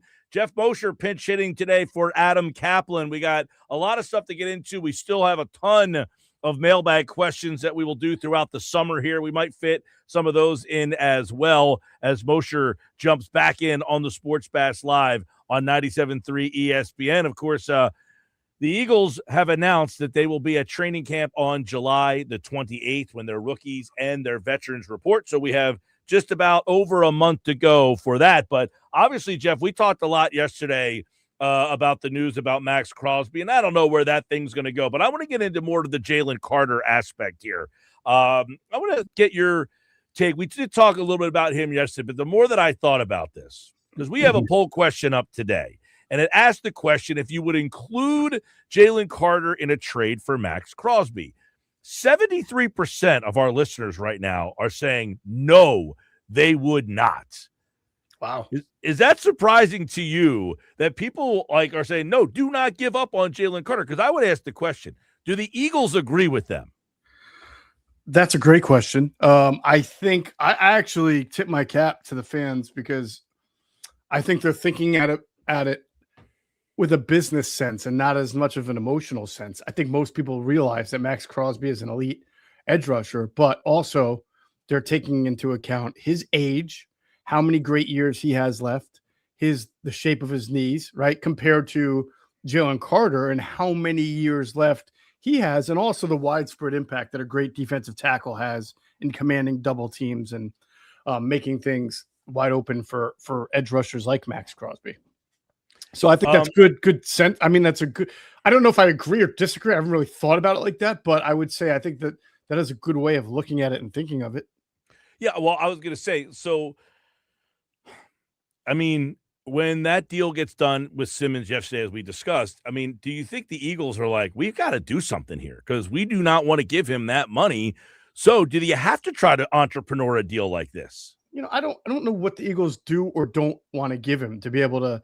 I mean, they're not dumb. They know he's a top 10 pick of theirs, and that if he was a free agent tomorrow, there would be teams lining up to sign him for a lot of money. So they know that when they choose a player like that and that player has success, they expect to want to be able to pay that player. I think I said that to you yesterday. It's not like they don't want him. They want him to be around. He's a dominant player when he's healthy. And invested and they have him his head on right. And, I know he's worked this off season to try to get those shoulders in better shape. He's put that out there. So we'll see. The reasons why you wouldn't, as we talked about, were not necessarily believing those shoulders are made for the long haul or having to pay other guys on defense at other positions. And that is a position of depth and strength. Having multiple first round picks in the next 2 years to continue to address it, having Jordan Davis and Moro Ajomo, the ability then to turn around and pay Ajomo if you didn't have Carter. So they're weighing both sides of this. But at the end of the day, if there's a deal that makes sense for them on Jalen Carter, that's the deal that they're going to want to make. Right. So that's kind of where I'm getting at. Like, he would not be an untouchable at this moment if they say, we're not really sure if we want to sign him long term. Like, Max Crosby would have to be a guy, if he's available, that you have to consider then, right? I would imagine they would consider that. Sure. Do you legitimately think Crosby is an option for them? I think I said yesterday, my understanding is if the Raiders are going to trade Crosby, even at this point, it's still going to have to be for a package similar to what the Ravens were going to give up, which is 2 first-round picks or 2 first-round value type players. Or picks. I think that the Raiders would rather have the picks, but obviously if you're going to trade him a young player who's impactful, they'd probably do it. Now, I don't know how the Raiders themselves feel about Jalen Carter, or if they would have their own questions about his ability to hold up and his shoulders to make them not want that over a first-round pick. You know what I'm saying? So I'm glad you went down that road, because what if the Raiders said we would take Jalix Hunt? Okay. Would the Eagles be interested in that?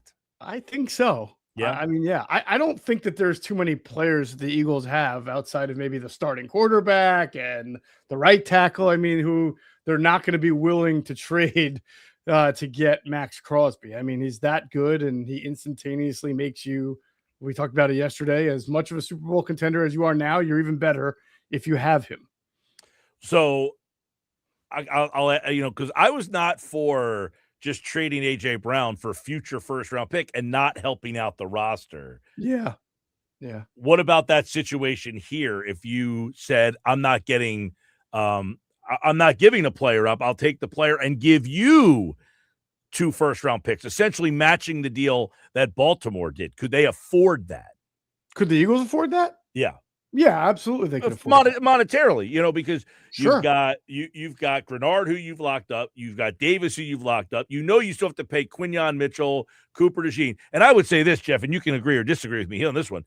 Mhm. They're not sure if they want to be tied long-term to Carter. They're 1,000% sure they want to be tied to Cooper and Quinyon, correct? Oh, you would absolutely. Hey, and again, it comes down to the conversation. Yes, Mitchell. Yes, DeJean. But what if DeJean thinks he's a $30 million corner like Mitchell is going to be? Then you got an issue of, oh man, am I going to have 2 guys in one defensive backfield making $30+ million? That's difficult. That's going to be a challenge for them. Even the highest paid safeties in this league, let's say they try to pigeonhole Cooper into just being a safety, which they're not going to do, but for the argument's sake, that's $25 million a year if he's really good at it. So it's going to be hard to avoid somehow paying a collective $55 to $65 million to keep both those guys. So I go back to the conversation I keep having with you. At some point, a really good, talented player who the fans love, the Eagles are going to have to make a really difficult decision on. Is it Jalen Carter? Is it Cooper DeJean? Is it Zach Bond in a year? Is it Jalix Hunt? Is it Nolan's? I don't know. And I think that it almost is like a race to sign your extension, right? You might want to sign it now at the price the Eagles are offering, even if it's a little lower than you think, because the money ain't going to be there for everybody in a year or two. And then if you get traded, you don't exactly get to determine where you get traded, unless you're AJ Brown. All right, let me fit in a handful of some of the questions that we've got this week for Jeff. This one is from Stephen Mays Landing, and he said, Zach Bond the other day indicated that being in the 3rd year of this defense with Vic Fangio, do you, Jeff, think that will make this defense that much better now that a lot of these guys are in it for the 3rd year? I do, although it's funny because I've already been thinking about this because Zach Bond actually said it during one of the OTA press conferences. He said that Vic is so comfortable with us, he's already thinking about, what he can do now because of that. And I kept thinking, well, Vic's not like Brian Flores. He doesn't wake up out of bed, thinking of how many different ways he can blitz somebody from here to Sunday from different angles. Vic just does what he does. He rushes 4, he drops in the zone. The cunning things that he does are what he does with safeties pre and post snap and then sim pressures. So I was wondering what exactly does he have in mind? But he does find different things. Last year he had Quinyon Mitchell shadowing top wide receivers, right? We saw that for the first time. So we have seen it. Maybe it's more stunting. Maybe it's more, maybe it's blitzing from different, blitzing from your safety spot, which he doesn't normally do. I don't know what it is, but I do know that because Vic has extreme comfort with this personnel, he can pretty much do what he wants. And that's going to be fun to see coming this season, what kind of new wrinkles he's got in mind.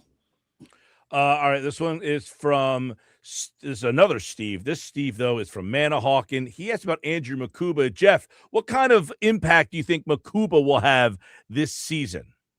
Well, I think Makuba already, and if you picture Makuba next to Cooper DeJean, you don't really have it in those when they're in base like that. You don't really have a drop off from losing Reed Blankenship. In fact, you have an upgrade. You have Cooper DeJean, who's a way better athlete than Blankenship, and then you have Makuba, who we've seen already as a rookie has a really good playmaking sense about his game. I mean, we saw that in the preseason with the interception against the Browns, right, that he took back for 6. He had a fumble recovery. As he started to get his feet wet in the regular season, he was starting to make plays after a first, rocky 3 or 4 weeks, but then, he got hurt.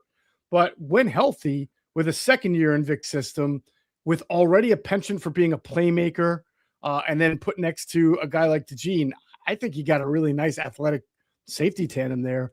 And then when they go into nickel and someone moves next to Makuba, whether it's Michael Carter II or Marcus Epps, I think you're still pretty good there. All right, Jeff, we got a couple more that will fit in. I know you're short on time today, so let's get this one. This is an NFC East one. You guys are doing your NFC stuff. Jeff, which team do you like better right now, Washington or New York? Oh, man, that's a tough one. I think Washington has the higher ceiling because of the quarterback, meaning like we've already seen them win 12 games with an okay roster because of Jaden Daniels. Now they're missing playmakers, but so is New York. I mean, Neighbors may not even start the season. If he does, it's still Neighbors and like what, Isaiah Likely. We're not talking about a team that's really deep at wide receiver for either of them. Giants may have a little bit better of a running game, but I think Washington's offensive line is better. I thought they made some interesting defensive additions. Some guys last year that they drafted who I expect to, like Trey Amos, the corner, who I think in year 2 will be better. So I think Washington has the higher ceiling, but I also think they may have a little bit more boom bust potential. Whereas the Giants, I think, could be a steadier ship. They've got adults in the room at coaches. They have a great front four that really needs to finally be unlocked and work for them. They've steadily improved on defense. And, obviously with Jackson Dart and with Cam Scadaboo and Tracy, they want to run the ball a little bit there. They're going to try to play mistake-free football, which is what John Harbaugh really preaches. So I could see the Giants steadying their way to like an 8-8 record or something, whereas Commanders, they could have a lot of injuries. Things could go haywire. But I do think the Commanders have the higher upside. All right, this one came in yesterday during our conversation, so I'll ask you this one today. Jeff, after your guys' conversation yesterday, Mike, ask Jeff who he likes better, Jeffrey Simmons or Jalen Carter. I mean, Jeffrey Simmons is a better player.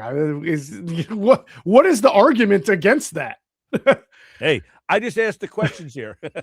I said yesterday, when Jalen Carter plays to his most dominant self, he's the best defensive tackle in football. He's as good as Jeffrey Simmons or anybody because we've just seen it. He's just so violently good at the position, but we have not seen that guy on a snap-to-snap basis like you've seen out of a Jeffrey Simmons, right, to say that he's as good as Jeffrey Simmons. Part of being really good in the NFL isn't just being a flash player. It's being good down to down, snap to snap, every game for 17 weeks. And that we still need to see more often from Jalen Carter.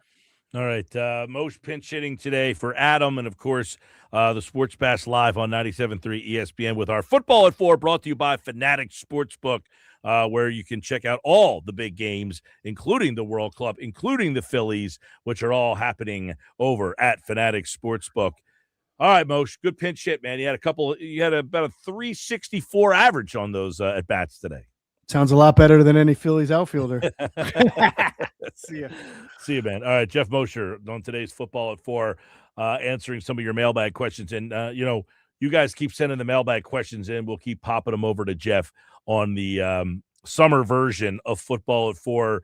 I think, when we look at the Jalen Carter thing,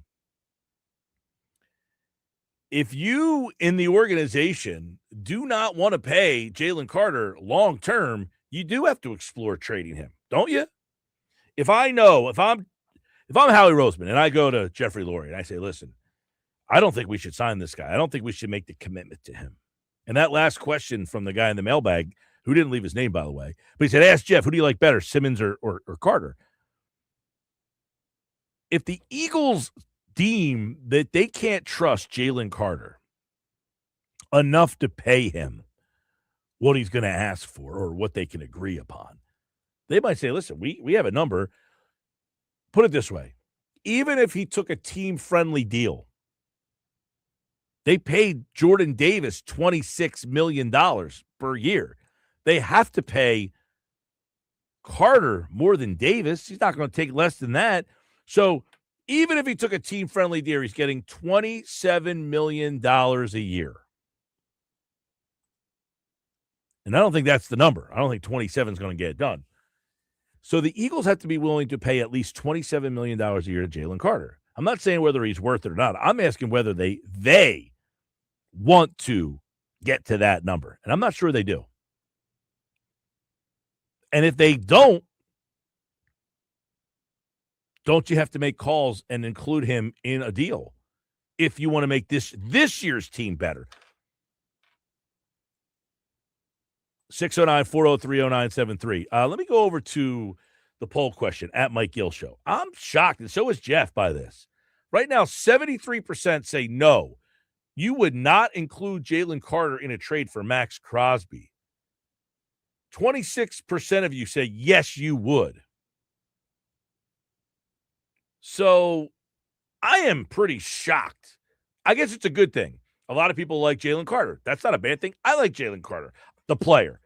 But is Jalen Carter, the player, as impactful as Max Crosby can be? I don't know what the answer to that question is. Jalen Carter helped you win a Super Bowl 2 years ago in large part because of the push he got in the NFC Championship game against the Rams. That play stands out to me because you won a Super Bowl, your first one, on a play where Brandon Graham got to the quarterback, caused the fumble, Derek Barnett recovered it.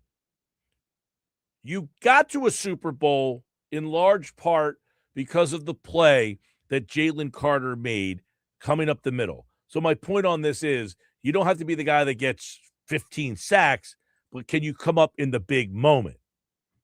Carter showed that he could. But can he do that consistently? I don't know what the Eagles think about that. Do the Eagles look at him as their forever defensive tackle until he's ready to retire? I don't know. 609-403-0973. 609-403-0973 on the White Horse RV text board. That's a big question for me. What do the Eagles think of Jalen Carter? Do they trust him? Do they believe in him? Do they think that they can trust him enough to sign him to a deal that is commensurate with Jeffrey Simmons? I'm skeptical of that because everything that's coming out of that building is suggesting otherwise. Agree or disagree? Coming up, by the way, the NFL today made a very interesting decision.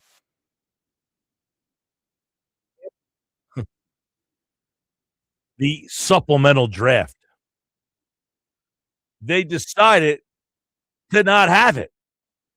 The NFL announced it was declining to hold the supplemental draft this summer, which was basically Storsby's only chance to get into the NFL. He cannot sign as a free agent. So he transfers from Cincinnati to Texas Tech. He's at Texas Tech. He's the number one player in the portal. Texas Tech gets him. He admitted on betting on college sports back in May.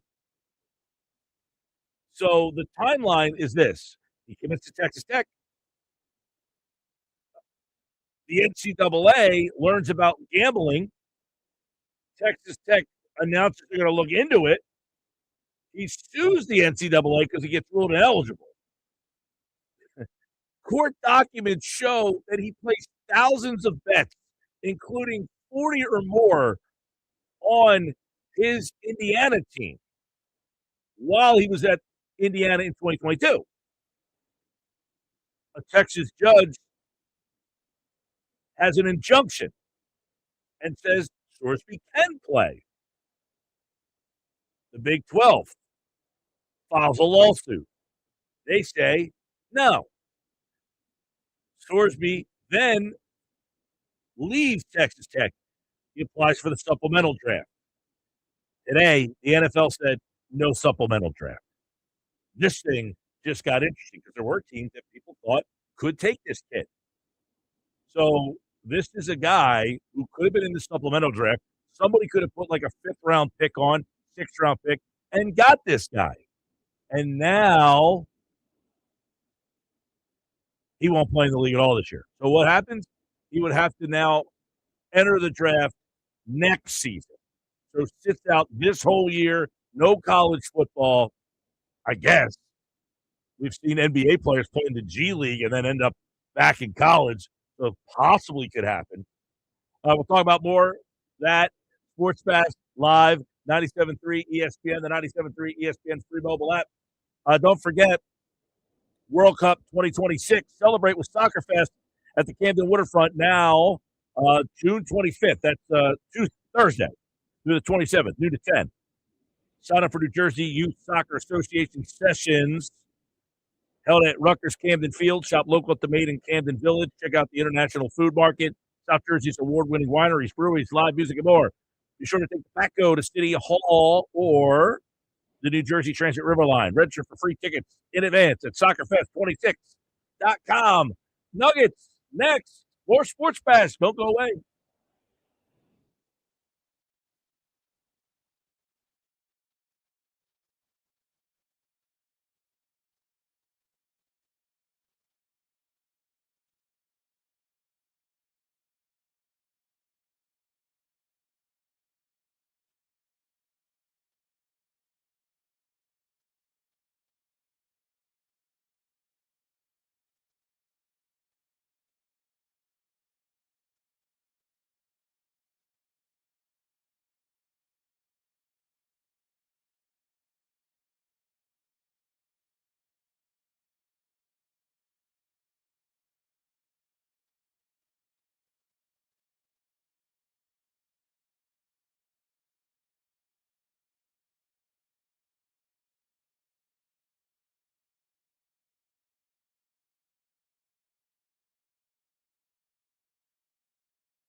All right, welcome back. Sports Pass Live, 97.3 ESPN. I'm Mike Gill. What's up, everybody? Time for the Nuggets now. And don't forget my guy Rocco over at Key Acura of Atlantic City. He's making it really easy to get into a new Acura this month. Now through the end of the month, he'll take care of your first lease payment, either a 2026 Integra up to $450 or a 2026 MDX. He'll pay up to $1,000. Yep, complimentary first month lease payment. Either vehicle, Key Acura, Tilton Road, EHT. Visit KeyAcuraAtlanticCity.com. Key Acura, the small but friendly dealer. Nick Earnshaw is back with today's Nuggets here on the Sports Pass Live on 97.3 ESPN. There was a nugget I saw yesterday, and I had it, and now I can't even remember what it was, and I was pretty surprised that you didn't bring it up as a nugget on yesterday's show. I got to try to remember what that nugget is by the time today's Nuggets segment ends. Interesting. You're gonna have to text it to me later if you can't think of it till after the show or something. If you're on the show, I'll probably be listening, so I'll chime in if you do find that nugget. Yeah, I'm surprised that I saw the nugget. I was like, I can't believe you didn't bring that nugget up. Well, yesterday I was a little preoccupied. I was doing a couple things at once. I'm big of multitasking, Mr. Mike Gill. I'm a big multitasker sometimes. And yesterday I was a multitasker during the Nuggets yesterday. I can't even lie. Full disclosure. Wow, a little preoccupied. Yeah. We do a lot of things around here. But anyway, I got a lot of Nuggets for you today. I don't know if we'll get to all of them. I have like 5 written down today. If we get to all of them, we might move a couple to tomorrow. But we'll see. All right. First and foremost, tonight's the draft. NBA draft starts tonight. Yeah. 76ers have the 22nd pick overall. I think people are kind of like not really knowing what to expect because, first of all, Sixers pick 22nd in tonight's draft. Anything can really happen at that point. It's kind of like who didn't get picked yet in the top 20, that's going to land there. Will Mike Gansey move up in the draft? Will he be creative? Will he stand pat? Will he move back? What will the Sixers do? I think people are very curious as to what approach that the Sixers are going to take. They need somebody that's going to be a part of this core for a little while. Remember, Tyrese Maxey was drafted right around this spot that they're in this time around. So it's not like out of the question to get a pretty damn good player in this spot in the draft, even if you're not in the lottery.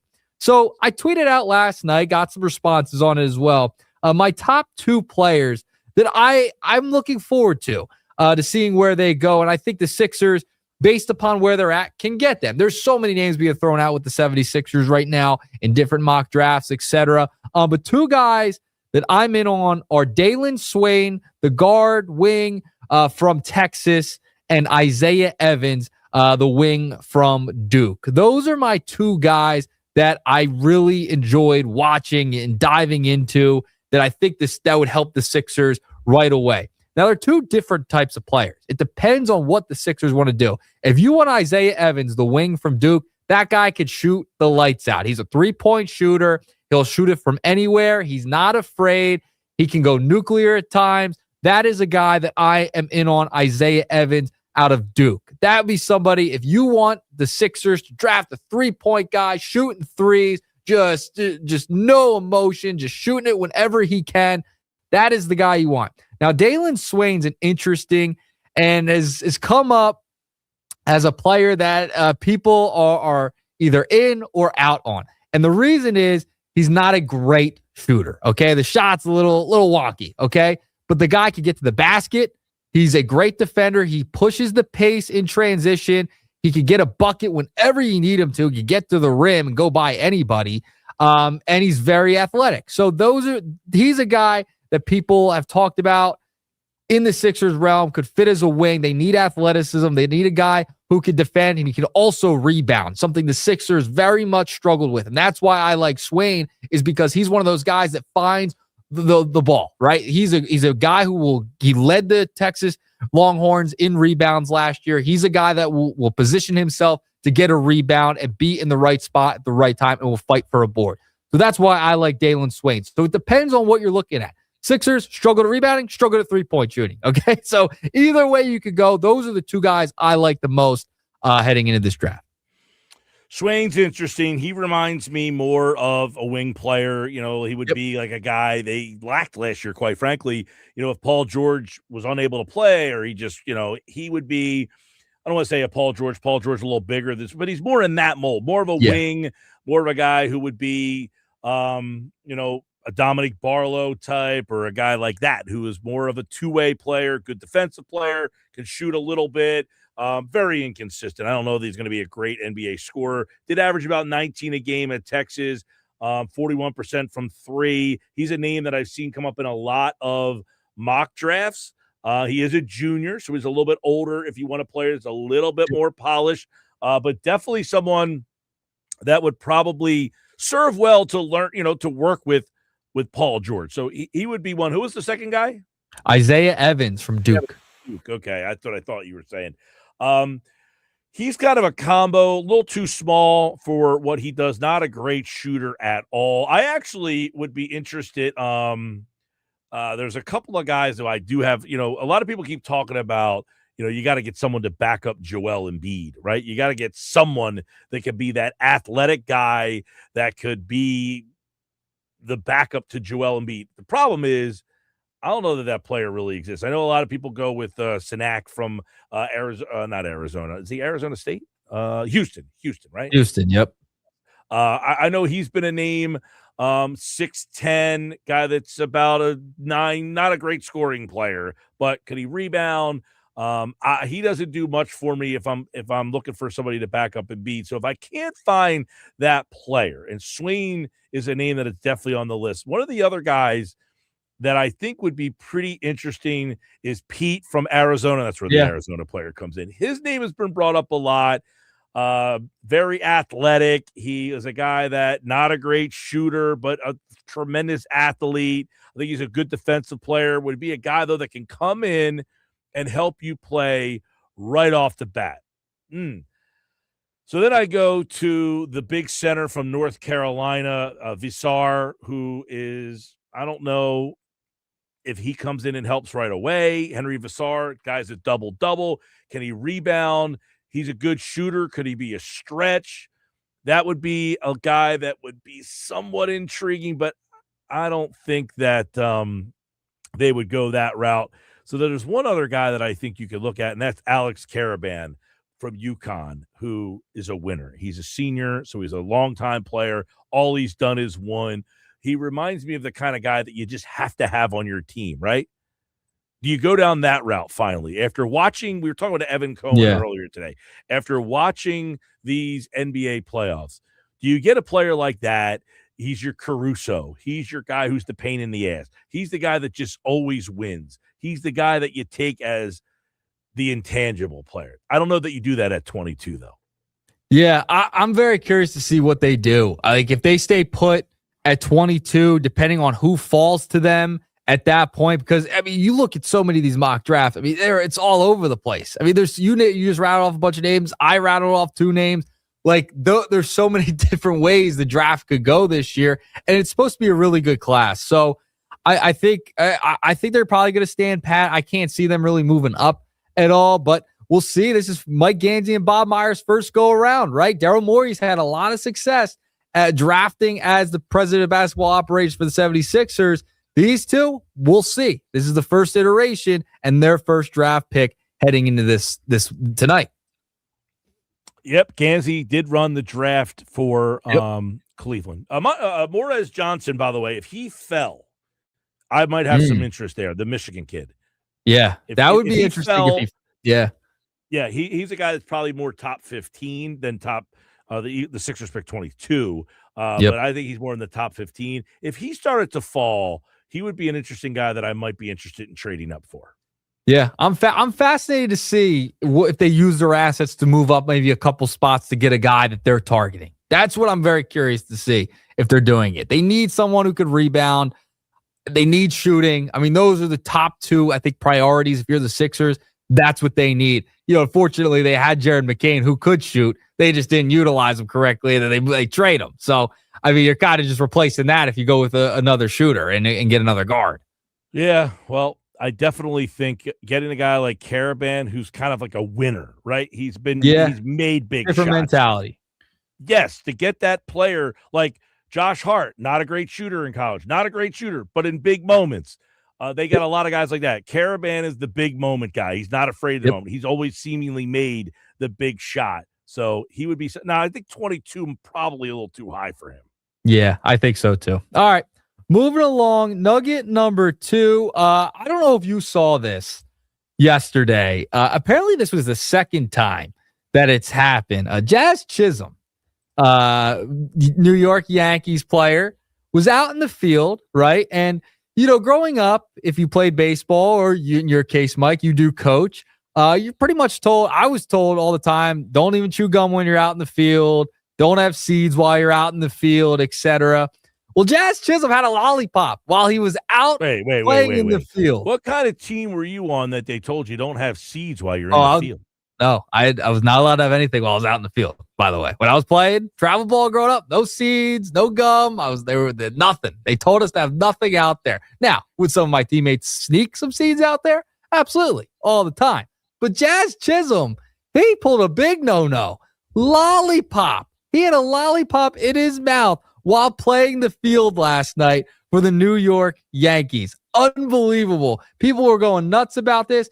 On John Boy, they even asked the manager about it, and he said they talked to him, and, that they kind of took care of it, and that they're not worried about Jazz doing it anymore. But this is actually the second time that it's happened. And Aaron Boone went on and on, talked about it, said they covered it with Jazz and that it's not going to happen again, and that he didn't love it either. So, Mike Gill, you're a coach. Is this a big no-no? Would you care if your player had a lollipop out in the middle of the field? Yeah, probably not thrilled if he goes out with a lollipop. Now, correct me if I'm wrong. Jazz Chisholm was a guy that you wanted the Phillies to target at the trade deadline a couple of years ago, right? A couple of years ago, I did. Yeah, no, I think I think seeds are acceptable. Lollipop, probably not. All right, so Definitely you're out on the lollipop. Not. Out on the lollipop. Out on the lollipop. I don't really have a problem with seeds. I mean, I can't have a problem with seeds. I'll rip through 2 bags of seeds per game. Yeah, but out in the field while you're playing, is it a distraction a little bit while you're No, you're okay with the seeds. See, I was not allowed to have the seeds. I wasn't allowed to have the gum while I was playing. Yeah, gum and seeds. I don't see that to be a distraction. I mean, a lot of people use the gum and seeds almost like a timing mechanism too, right? Like you're kind of 1, 2, 3, spit, 1, 2, 3, spit. Like, if you're a good seed cruncher. 609-403-0973. Any coaches out there have a problem with the lollipop? And do you allow your players to have seeds, gum while they're out playing the field? Or is it too much of a risk to have it out there? I was not allowed. Yeah, this is what I had to go through growing up. I had to go through this. I had to, not have anything in my mouth while I was playing. Zero. This was like middle school, like early high school. I'm okay with the seeds. I'm okay with the gum too. I mean, come on. Yeah. All right. There you go. All right. So no lollipop. This is bad look for Jazz. Yeah, I think the lollipop's a little bit of a distraction because now, you're using your hand sometimes to twirl it and all that kind of stuff, or, the sticks hanging out of your mouth. Yeah, that's too much. Yeah, and apparently he did it when he went up to bat too before. I think the up to bat would probably be worse than the field. Yeah, I'm out on that. All right. There you go. All right. I did want to get to your poll question, nugget number 3. From earlier today that you put out on the X platform. Eagles fans, would you include Jalen Carter in a trade for Max Crosby? I think we talked about this a week ago, maybe 2 weeks ago regarding this. I would say no. I'm with all the voters on here that said no. That's 73% to 27% saying yes, they would include Jalen Carter in a trade for Max Crosby. I would not trade Jalen Carter for Max Crosby. Now, other players and picks, I would trade for Max Crosby, but I'm not giving up JC for Max Crosby. I'm out. I would say I would, and this is the only caveat. Okay. I would trade Carter if I'm the Eagles and I say I'm not comfortable extending you or giving you the $100 million deal, which is what he's going to ask for. Jeffrey Simmons just got that deal. Yep. And I would say if the Eagles as an organization say, we're not willing to match that deal or approach it or go over it. Don't you almost have to then decide that if I'm going to trade him, that you have to be sure that you're going to sign him. If you're not, and I can get a player of Max Crosby's ability, don't I have to do it? If I know as the organization, then I'm not going to pay him. I mean, if you know you're not now in that scenario, it's a little different. If you know you're getting rid of him, you're not going to sign him, you're going to let him walk, and this is the way to get off of him and not have to worry about the re-signing him. You're re-signing Max Crosby then, right? And remember, Max Crosby is going to be 29 years of age heading into this season, and Jalen Carter's going to be 25 heading into this season. So that's something you also factor in. You would get 3 more years of prime out of Jalen Carter, and then you're kind of getting the back end of Max Crosby. Does that matter to you? It's also interior, exterior here. He's 28 years old. I know he's had some injury issues. I definitely think that's to be factored in. But am I getting the better player than Max Crosby? Is he the best player available to help my team in 2026? Well, you also have to remember when he was traded to the Ravens, it was also, I mean, this is why he's still back in Las Vegas, is because there was the injury concern, right? Like, you're also taking that on. And as to why the Ravens said, no. Now, was it a little overboard? Probably, sure. But they said, no, we're good. The medicals are not clear to us. We're sending it back to Las Vegas, and we're not doing this trade. So that's also part of this equation, too. I think if you could get Max Crosby for a Nolan Smith and like a first rounder or something along those lines, or Jalix Hunt and a pick to get Max Crosby to pair with Jalen Carter, and then you get at least one season with both of them, I'm in on that. Hey, listen, the big thing comes down to, what do the Eagles think about Carter? Do they want to sign him? Do they want to commit to him? And if not, what can I get for him? If I'm not going to sign him, now, do you want to just walk in free agency? And then what do you get? A comp pick for him? A 3rd rounder? Yeah. I don't know. Exactly. It's a tricky situation. I see, for me personally, it's like if I can get Crosby to be paired with Carter for a year, right? And then pay one of them, right? Just give one of them a contract. If it's Max Crosby, so be it. And you let Jalen Carter walk. At least I got a whole season with both of them on my roster. That would be the most ideal situation for me. And then it's like, all right, we had both of them on the same defensive line in 1 year. And then how far did we go? Did we get a Super Bowl out of it? I mean, that would be worth it to me, in my estimation. Then, and if you were to let Carter walk at the end of the year. And the reason is, I don't know that if you could get Max Crosby without that. Do they say, hey, we'll take Jalix Hunt? And would you include Jalix Hunt in the deal? Yeah, like a Jalix Hunt and like a 1st and 3rd rounder or something. Sure, I would do it. I would do it in a heartbeat. Yeah, I'm saying you might do it in a heartbeat, but I don't know that the Raiders would. Look, the Raiders have no impetus to trade him. They're saying, look, if you want to make us an offer, fine, but we traded him. We signed all these guys. Now we have him back, and we kind of like what we have here. So if you want him, you're going to have to really knock our socks off. Yep. I mean, it's on him, too. Like, he's the one who really wanted out and stuff. So, I don't know. We'll see. We'll see. He didn't want necessarily, like, he went back to the Raiders. He was like, I didn't want to get out of here. You know, they traded me away, but I'm happy being back here. He has no problem saying, well, you traded me once. Now I want to be traded again. Yeah, but wasn't he the one, like, they were trying to do right by him, et cetera, like, and move on from him? That's what it seemed like to me in the past. Not sure, because of the injury situation and where they kind of were. I think they were just like, hey, look, you know, we're not ready to win. It's now or never.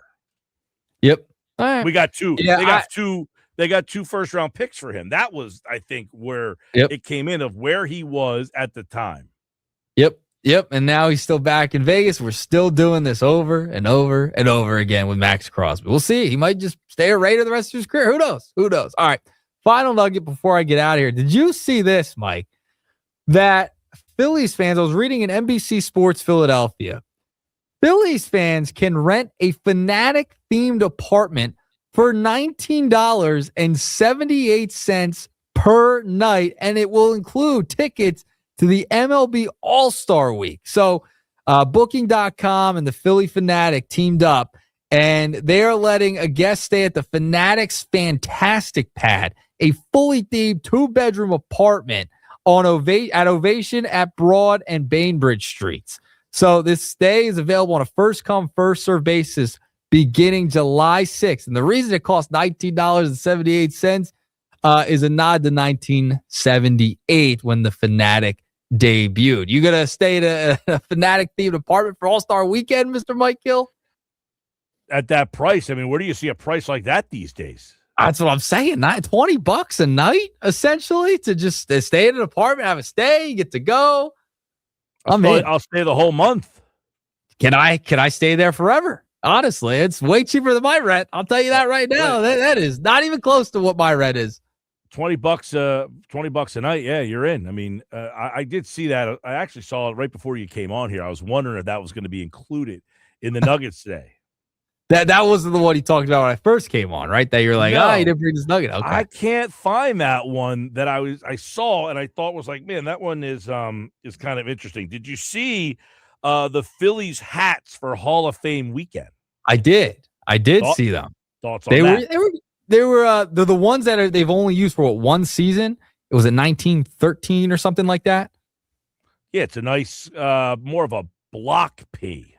I may get it. You know me. I'm a big hat guy. I thought it was a clean-looking hat. The problem is, I don't know, like you're wearing that hat. I don't know that people are going to know what it stands for. I think people will know, especially since they kind of announced it. And if it has the patch on there, I'm sure it'll have the patch for the All-Star game on there. Possible. So people saw this today at Crossing Broad. Oh, what you got? Okay. With Rob Thompson out of the picture, the best Phillies option for right field might be Nick Castellanos. You bring in the right-handed bat. Now that Topper's not there, he has a manager that he can say, hey, he played the game. You bring him back. Bring Castellanos back? Think they would be welcomed back in that clubhouse? No. Is he the right-handed bat that they need? Hell no. Hell no. I mean, you're paying $30 million to guys that not play right field. There's a reason he got cut from the Padres. There's a reason he got cut from here. Well, yeah. Well, the reason he got cut from here, on top of the fact that he couldn't play, was in fact that he and him and Topper, I guess, didn't get along. Yep, that was the whole thing. And yeah, you're not bringing Castellanos back. No way, no how. It's ridiculous. All right, they're the Nuggets. Thanks, Nick. Stay. Nuggets is back again tomorrow on the Sports Bash Live on 97.3 ESPN. Hey, coming up, by the way, Phillies tonight, Washington, and the lineup, as we told you, brought to you by Chachi's 13th Floor. The Phillies going after a win tonight with Jesus Luzardo on the mound. And the lineup brought to you by Chachi's 13th Floor is Turner, Schwarber, Harper, Marsh, Bohm, Stott, Realmuto, Rincones, Crawford. There is your lineup. Text your name and where you're from, and you can win a $100 gift card to Chachi's 13th Floor at Rafici's, coming soon to the White Horse Pike in Absecon if the Phillies score 13 runs with that lineup tonight.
5 o'clock, Sports Fast. What's up, everybody? Mike Gill hanging out with you to the top of the hour tonight. You guys can get involved, as always, in the final hour of the show on the White Horse RV text board. NBA draft tonight, NBA draft 2026. You can listen to every pick of the draft on 97.3 ESPN. You know, you look at, for the first time in, 5 seasons, 6 seasons, Daryl Morey will not be calling the shots for the Sixers. Mike Gansey has his first chance to make the pick at number 22. Morey, who was not in the draft, by the way. So they got a bunch of guys who had been contributors to this team. Maxey was his first draft. Obviously, McCain, who they traded. They have done a decent job at finding talent through the draft. Bona's a guy who has rotational minutes for this team. He's not great by any stretch of the imagination, but they've done a decent job in the draft at finding guys. The part of Mike Gansey gets introduced, and he says, I want fountains, not drains. And you go back to that comment, and you wonder, what does that mean for a night like tonight? Is that the type of player that they're looking for? Is that the way that they want to build this team? If you're trying to build around Joel Embiid, Tyrese Maxey, Paul George, and of course VJ Edgecombe, when you say I want fountains, not drain, a drain would be the contracts that you currently have. A fountain would be 2 players that you currently have. You have drains and fountains on this roster right now. You have a fountain in Tyrese Maxey and VJ Edgecombe. High motor, instant impact, culture setters, energy. Those are the type of guys that you're trying to find more of. But is tonight about possibly making that blockbuster move that you can move on from your drains? I don't know how that gets done, but is it tonight about finding more future assets? Is it about finding a basketball player who can help this team with what you have right now? Is it about changing the complexion of the roster? It'll be interesting to see if Mike Gansey and the fountains not drains comment comes to fruition, much like when Nick Sirianni talked about the flowers and, all that stuff that we heard about, and then they went on to win a Super Bowl. Pick number 22. How did you get it? You traded Jared McCain back in February to Oklahoma City. McCain, he goes to Oklahoma City, so people look back at that deal and say, you did not win that deal. Tonight you can. Look, I like Jared McCain. I didn't want to trade Jared McCain. But at the same time, Jared McCain was not helping you win a championship right now as constructed. You weren't beating the Knicks most likely just because Jared McCain was there. He might have helped you win a game or two. So you got to utilize this 22nd pick so that you can look back at that trade and say, yeah, we traded Jared McCain, but it got us this guy, or it got us the flexibility to do this. Under Daryl Morey, this is a team that, as Evan Cohen talked about in the 3 o'clock hour, analytics. You look for a guy, that is possibly they add another high IQ type of player on this team that could possibly be a rotational piece, which is what you want. But maybe Mike Gansey looks at it a little differently. Maybe he looks for a guy that's more of an athletic big behind Joel Embiid. Or does he find that athletic wing that could be a part of the rotation right off the bat? If Gansey is looking for a player that, and I talked about this with Nuggets last hour, Morez Johnson is a guy that I think could help this team out. Or maybe you go with a defensive-minded player, the Sinak out of Houston. So many teams in this league, like you look at Mitchell Robinson. He's not a guy that's like a high-level scorer or offensively gifted. But the Sixers have never had that type of backup player. The guy that can set the pick and roll, the guy that can play defense, and that when your starting player goes off the court, he's not an abomination. Morez Johnson, physical guy, high motor, won a national championship. Can I get a move to get a player like that on my team? We talk about Chris Sinek from Houston.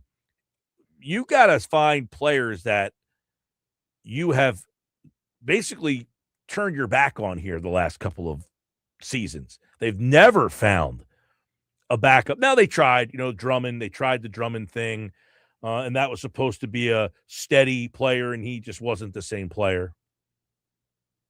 But you cannot afford to go through another season where when Joel Embiid goes out, that you have no legitimate player back there. So are you ready to trust a guy like Mike Gansey as more of a traditional talent evaluator to kind of build this thing in a way different way than what your previous incarnation was with Daryl Morey? Now, that being said, I didn't have a big problem with Morey. I wasn't like some Morey stinks, he's the worst. They did a good job in the draft. Gansey has a different philosophy, though. That's for sure. What are you guys looking for tonight? 609-403-0973 on the White Horse RV text board. Jeff Nadu is going to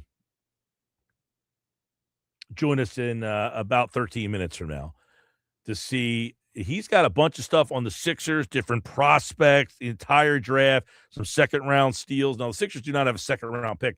I'm wondering if they try to get back into the second-round situation. But what I want to do before Nadu comes on, and I want to see if his names match the names. Now, we talked about some names with Nuggets in the last segment. He gave me a couple names that he liked. I threw like one or two names at him as well.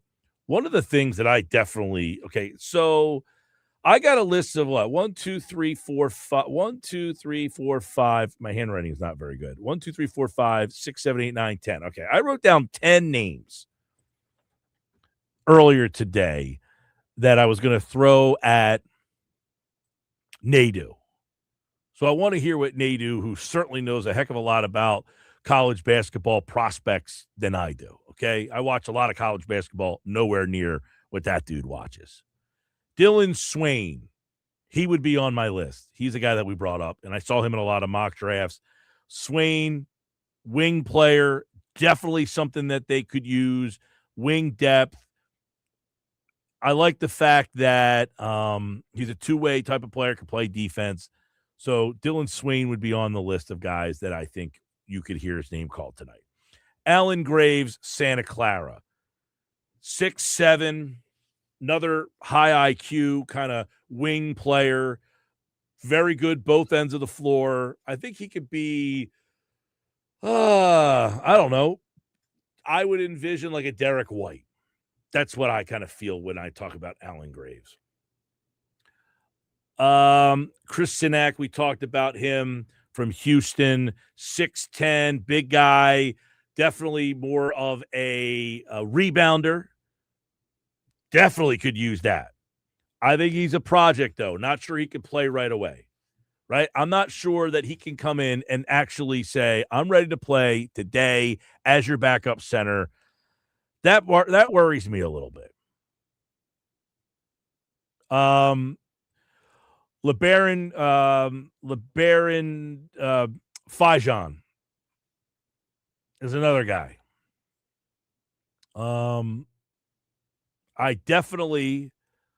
He's from Alabama, kind of an undersized guard, more in the Maxey fold. But is he a guy that could be your guy coming off the bench so that Maxey doesn't have to play so many minutes? You do need another guard that can handle the ball. So he would be a guy that I would have some interest in. He's a junior too. So Isaiah Evans, he's the guy that Nuggets brought up. Duke, I don't know. He's a little undersized for me as a wing guy. I put him in here because I think the Sixers could take a look at him. I think he definitely is a little too small for my liking in that spot. All right, let me go to my next 5 here. How about I mentioned Okori from Stanford? He's another guy, small, but would be a guard off the bench, can score a lot. But he would be a guy who would come in and play 12, 15 minutes for Maxey. Not a guy that I think that, they end up taking, but would be available. These are guys I think are going to be available at 22. Pete, we talked about. Koa Pete. He's another guy, wing player, good athlete. To me, he is not a great offensive player. More of a, remember Matisse Thybulle? Kind of in that fold. Maybe not as a good a defensive player as Thybulle, but not a good offensive player. You're looking for a wing that can play defense. There you go. That would be probably something in your ballpark right there. Jaden Quaintance is from Kentucky. Big guy. Not huge. I mean, not 7-footer, like 6'10", kind of an athletic rim protector.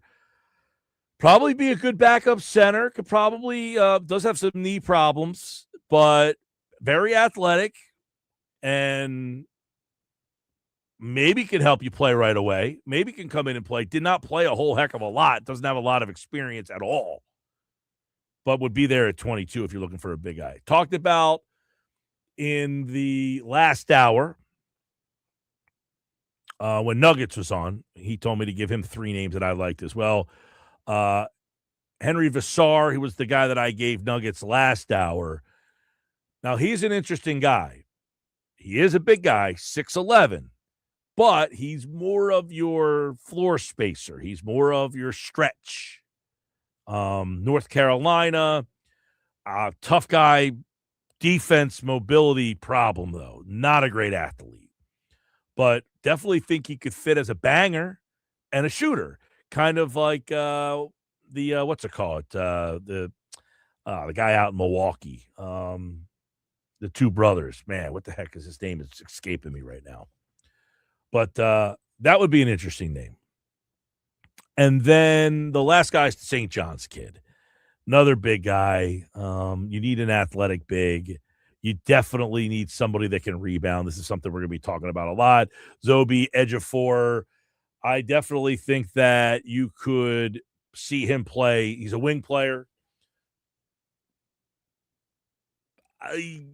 Motor guy. That's what I like about him. He is a 3-and-D, lot of motor. One problem, doesn't shoot. I say 3-and-D, doesn't shoot very well.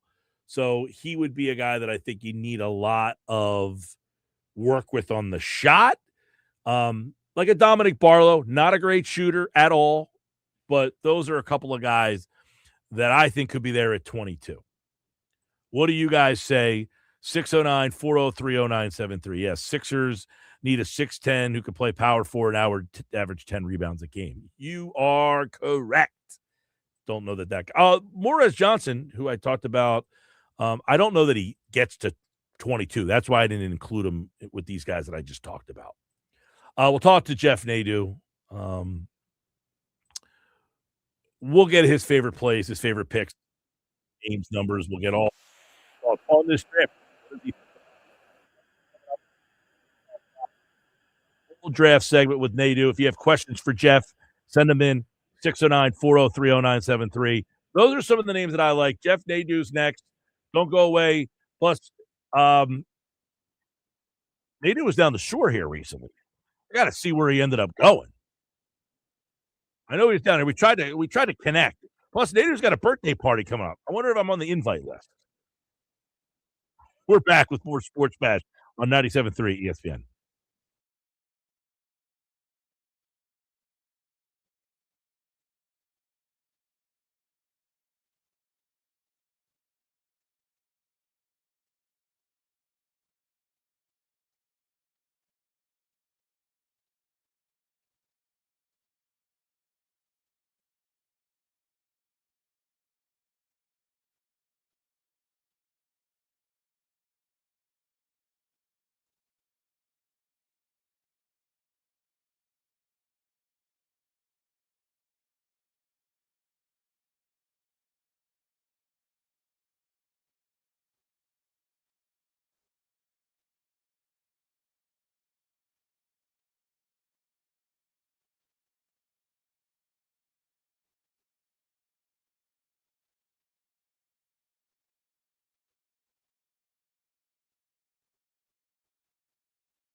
Fox 22, the draft tonight, 97.3 ESPN. Who are the top talents that everybody should be watching for? What are some of the things the Sixers could do? Draft thoughts, draft nuggets. Jeff Nadu is back here on the Sports Pass Live on 97.3 ESPN, the 97.3 ESPN free mobile app. And, of course, you can watch the show live every day on the 97.3 ESPN YouTube channel. Just hit the subscribe button, be a part of the show. Nadu is here. We'll talk a little NBA draft, get his Sixers thoughts. Is 22 a spot where they can add some talent? He joins me right now on the Sports Pass Live on 97.3 ESPN. What's up, buddy? What's up, Mike? How are you? All is good. This is a big night. I'm a big draft fan. I know you big college basketball. Now, do you like the draft? Are you like a draft geek? Are you into the draft? Yeah, one of my favorite things of the year. I've done a few mocks. I feel like I could tell you something about every one of these players, especially this year because, I mean, from 1 to 60, most of these kids, we've seen play. There's very few, European, at-large prospects. So, yeah, a lot of these kids, in the second rounds, I've watched. I've seen plenty. All right, let's look at the top of this draft. I saw you just tweeted out not too long before you just popped on with us some of your favorite picks for some of the top 10. Everybody seems to think this is the real deal draft. This could be one of those ones we're talking about 5 years from now. Everybody anticipates DeBanza going 1. Is he your favorite player? Well, I mean, it'd be hard for me to tell you. It'd be hard for me to pick Peterson or DeBanza. I think they're both just completely perfect prospects. But for me, again, I'm not going to be the 1A, 1B guy. I'm going to rank 1 and 2. I think if there's a small sliver of being slightly ready, more ready, then it's Peterson. And the only reason why is Darren Peterson has a very good 3-point jump shot. He can come in and hit a jump shot. My big concern with DeBanza, he is as good as it gets. Inside the 15-foot, he can get whatever he wants. He can go one-on-one with anybody. He's a good defender. He could totally take a game over. He's an all-star right away to me.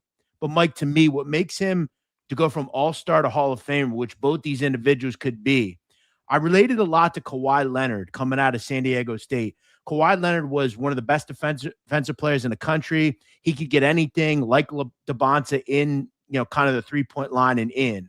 What Kawhi did is he went in the gym and became an elite shooter, an elite free throw shooter. He developed a 3-point shot, a jump shot, and he's become a Hall of Famer. He's still a top 10 player in the NBA, and he's done it for over a decade more. If DeBanza does that, he will be a Hall of Famer. They're that good, these two. I don't care about what happened in college. Both of these two were very good at the highest levels in college. And to me, fit-wise, I look at the Wizards. I look at Peterson fitting in really well there alongside Trae Young. DeBanza stays out in Utah where he went to college. He becomes the centerpiece of the Utah Jazz. It works out perfect. Do I think that's what will happen? No. At this hour, DeBanza is a big favorite to go number 1. I just think there's too much value on Peterson being 2. Washington's been pretty mum on this pick. Right. All right. So why did Peterson have such a up and down Kansas tenure? Because we have a stupid rule in American sports that you force people to go to college when they are above the 18 years of age mark. We should not force people to go to college. If they don't want to go to college, we shouldn't make them. Darren Peterson didn't want to go to college. He didn't care about being in college. He fulfilled the year he had to fulfill, and he was ready to go to the next level. This is why the product in college is waning due to this, the NIL. We have to let people do what they want to do.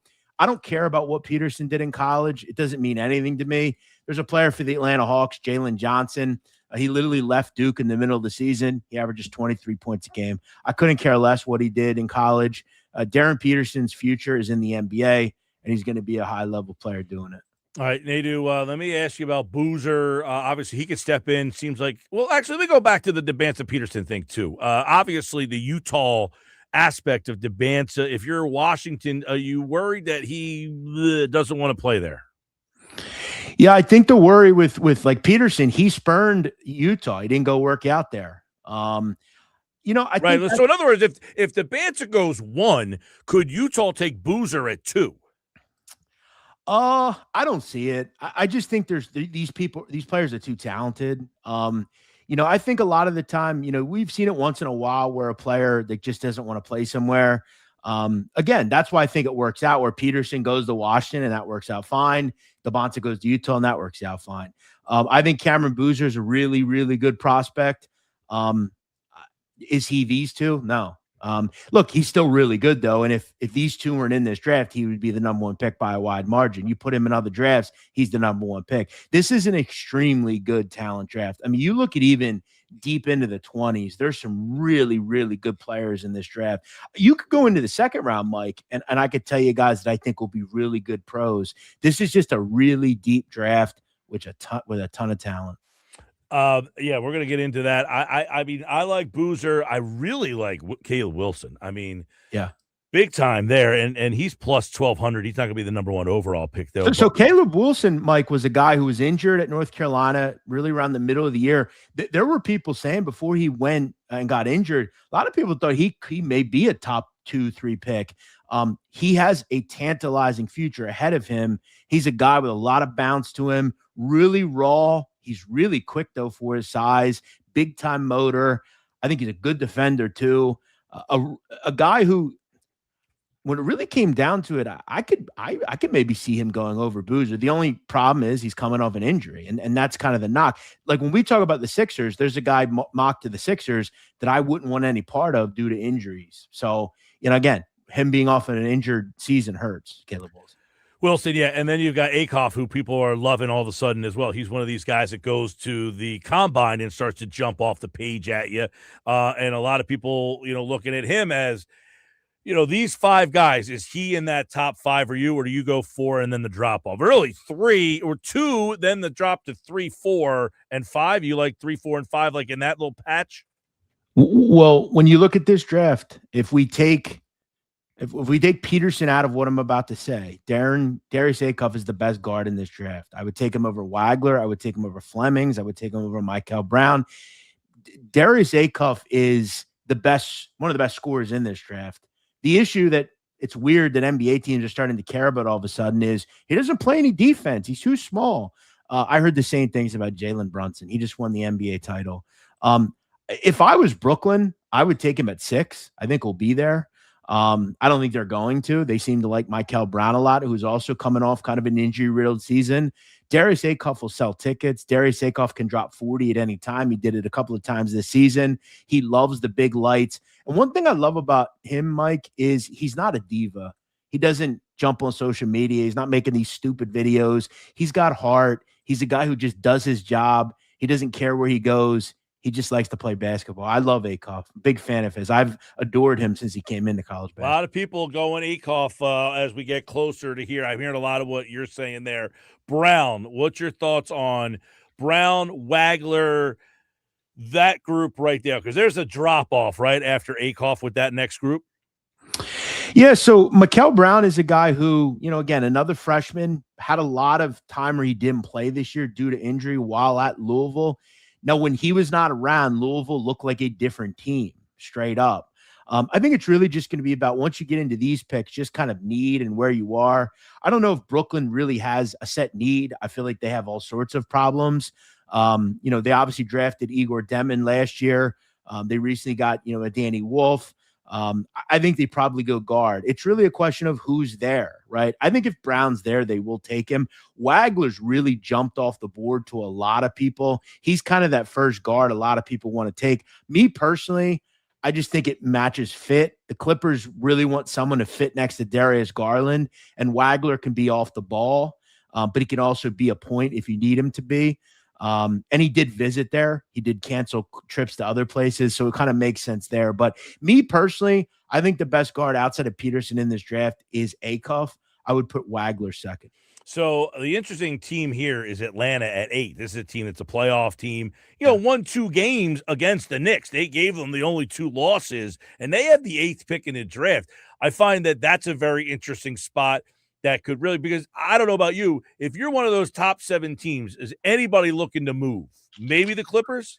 I think the only team that would move in the top 10 would probably be the Atlanta Hawks. I could see them either moving up and trying to get to 5 or moving back and saying, well, we'll move back a pick or 2 and we'll take Adai Mara. I think if they stay at 8 and Mara is there, he would be my pick here. Mike, when it comes to tantalizing player, a guy who maybe he's not in the top 6 or 7, but like around 10, that could be a multi-level all-star and be a Pau Gasol type of player, it's Mara. I mean, he is a tantalizing individual. He is huge. He's 7'3". He can move with the ball. He can put the ball in his hands. If he can develop a jump shot and become like a Kristaps Porzingis type, he would be a better version of Kristaps Porzingis. He could be that Pau Gasol down the road. I would love to see him at Golden State. I don't think he's going to last that long. If I was Dallas, who now have his old coach, who they just grabbed recently, or if it was me, I would take him as the Hawks. I don't think he gets past Dusty May and the Dallas Mavericks at 9. I wouldn't be shocked, Jeff, if Oklahoma City, they have 2 first-round picks, 12 and 17, if they said, we got to get someone to match up with Wemby. Yeah, I could see it. It's actually a really interesting thought. I mean, they have that 12 pick. We've seen a lot of people mock, Yaxel Landenborg to them. But, when you really look at bigs, he's your like real true big outside of Caleb Wilson in this draft. I always like to take an exact pick, Mike. The Milwaukee Bucks are at 10. I think Nate Amon is a perfect pick for them. The kid out of Tennessee, he actually played in Philadelphia during the NCAA tournament against Miami of Ohio. With losing Giannis Antetokounmpo, I think that 4 kind of makes a lot of sense there. You put him next to Tyler Hero and some of the rest of the guys they got there. But Mara is just a really interesting kid. Him and DeBonce, if they can work on getting knockdown jump shots, which I think DeBonce can have. I mean, we just didn't see a bunch of him. But Mara, if he can become that stretch big and go out and shoot the basketball, I mean, he is a frightening player. DeBonce feels like a guy who's all business, just nothing. That guy just a straight shooter. Washington. I worry a bit, Mike, about and that's where a good, you obviously know with the Eagles, they have a guy like Big Dom. I'm not saying security, character issues. My whole thing with him is more of, and I think you could just be confidence, but is it more arrogance with him? He is a guy that knows how good he is. He's been a success his entire life. Kawhi Leonard didn't have that. Kawhi Leonard to me was just a bring your basketball to work and get to going. He'll be in the gym every night. He didn't have a personality. And that's what I loved about Kawhi. Well, can you imagine though? So they just got Trae Young back. You've got Trey Johnson, who's a bucket, right? You've got Sarr. If Anthony Davis actually stayed there, I don't know that that's going to happen, but Sarr, Davis, DeBonce, that's some size across the front with Trey Johnson and Trae Young scoring buckets for you. I mean, that team could be fun. And that's kind of my point. I think ultimately, look, I took a shot in the dark that Peterson would go 1. Either pick makes sense because you're not going to be on the ball. Peterson could play off the ball. He didn't really play on the ball much at Kansas. I want him more on the wing and at the 2. And that's what the Bants is going to do as well. So I don't think you go wrong with either pick. But you're right. I mean, all of a sudden, Washington's a pretty interesting team. Interesting. 100%. Sarr, I think Davis ends up getting traded, though. Before we get some Sixer thoughts, do you think with the talent in this draft, how far deep does it go to where, Sixers are at 22? Do they have to move up, or do you feel all right with them hanging at 22? I would say, I mean, and I know Sixer fans don't want to hear this. I don't want to hear it. They really have a rough spot here. I mean, they don't have a second-round pick as far as I know. No second-round pick. Which, again, and this is the issue with the horrific state of affairs this team is in from a management standpoint. They don't have a bench a lot of the time because they don't care about the second round of the NBA draft. This is where you win in the NBA draft. And you also look at their pick. I think they'll take a really good player, and I'll tell you who I think they're going to take. The top 30 players in this draft are really good. I mean, you look at even deep in the first round, you're going to get a really good player. You would have liked to have seen them a little higher. I wish they had more capital because I would say go up and get like a Merez Johnson type. That's the same guy I've been saying all day, man. If you got to get to 15, though, right? But this is, again, why, Mike, me as a fan, and I've told you for years, I love basketball. I am the quintessential person this team would market to. I hate the ownership. I hate the management of this team.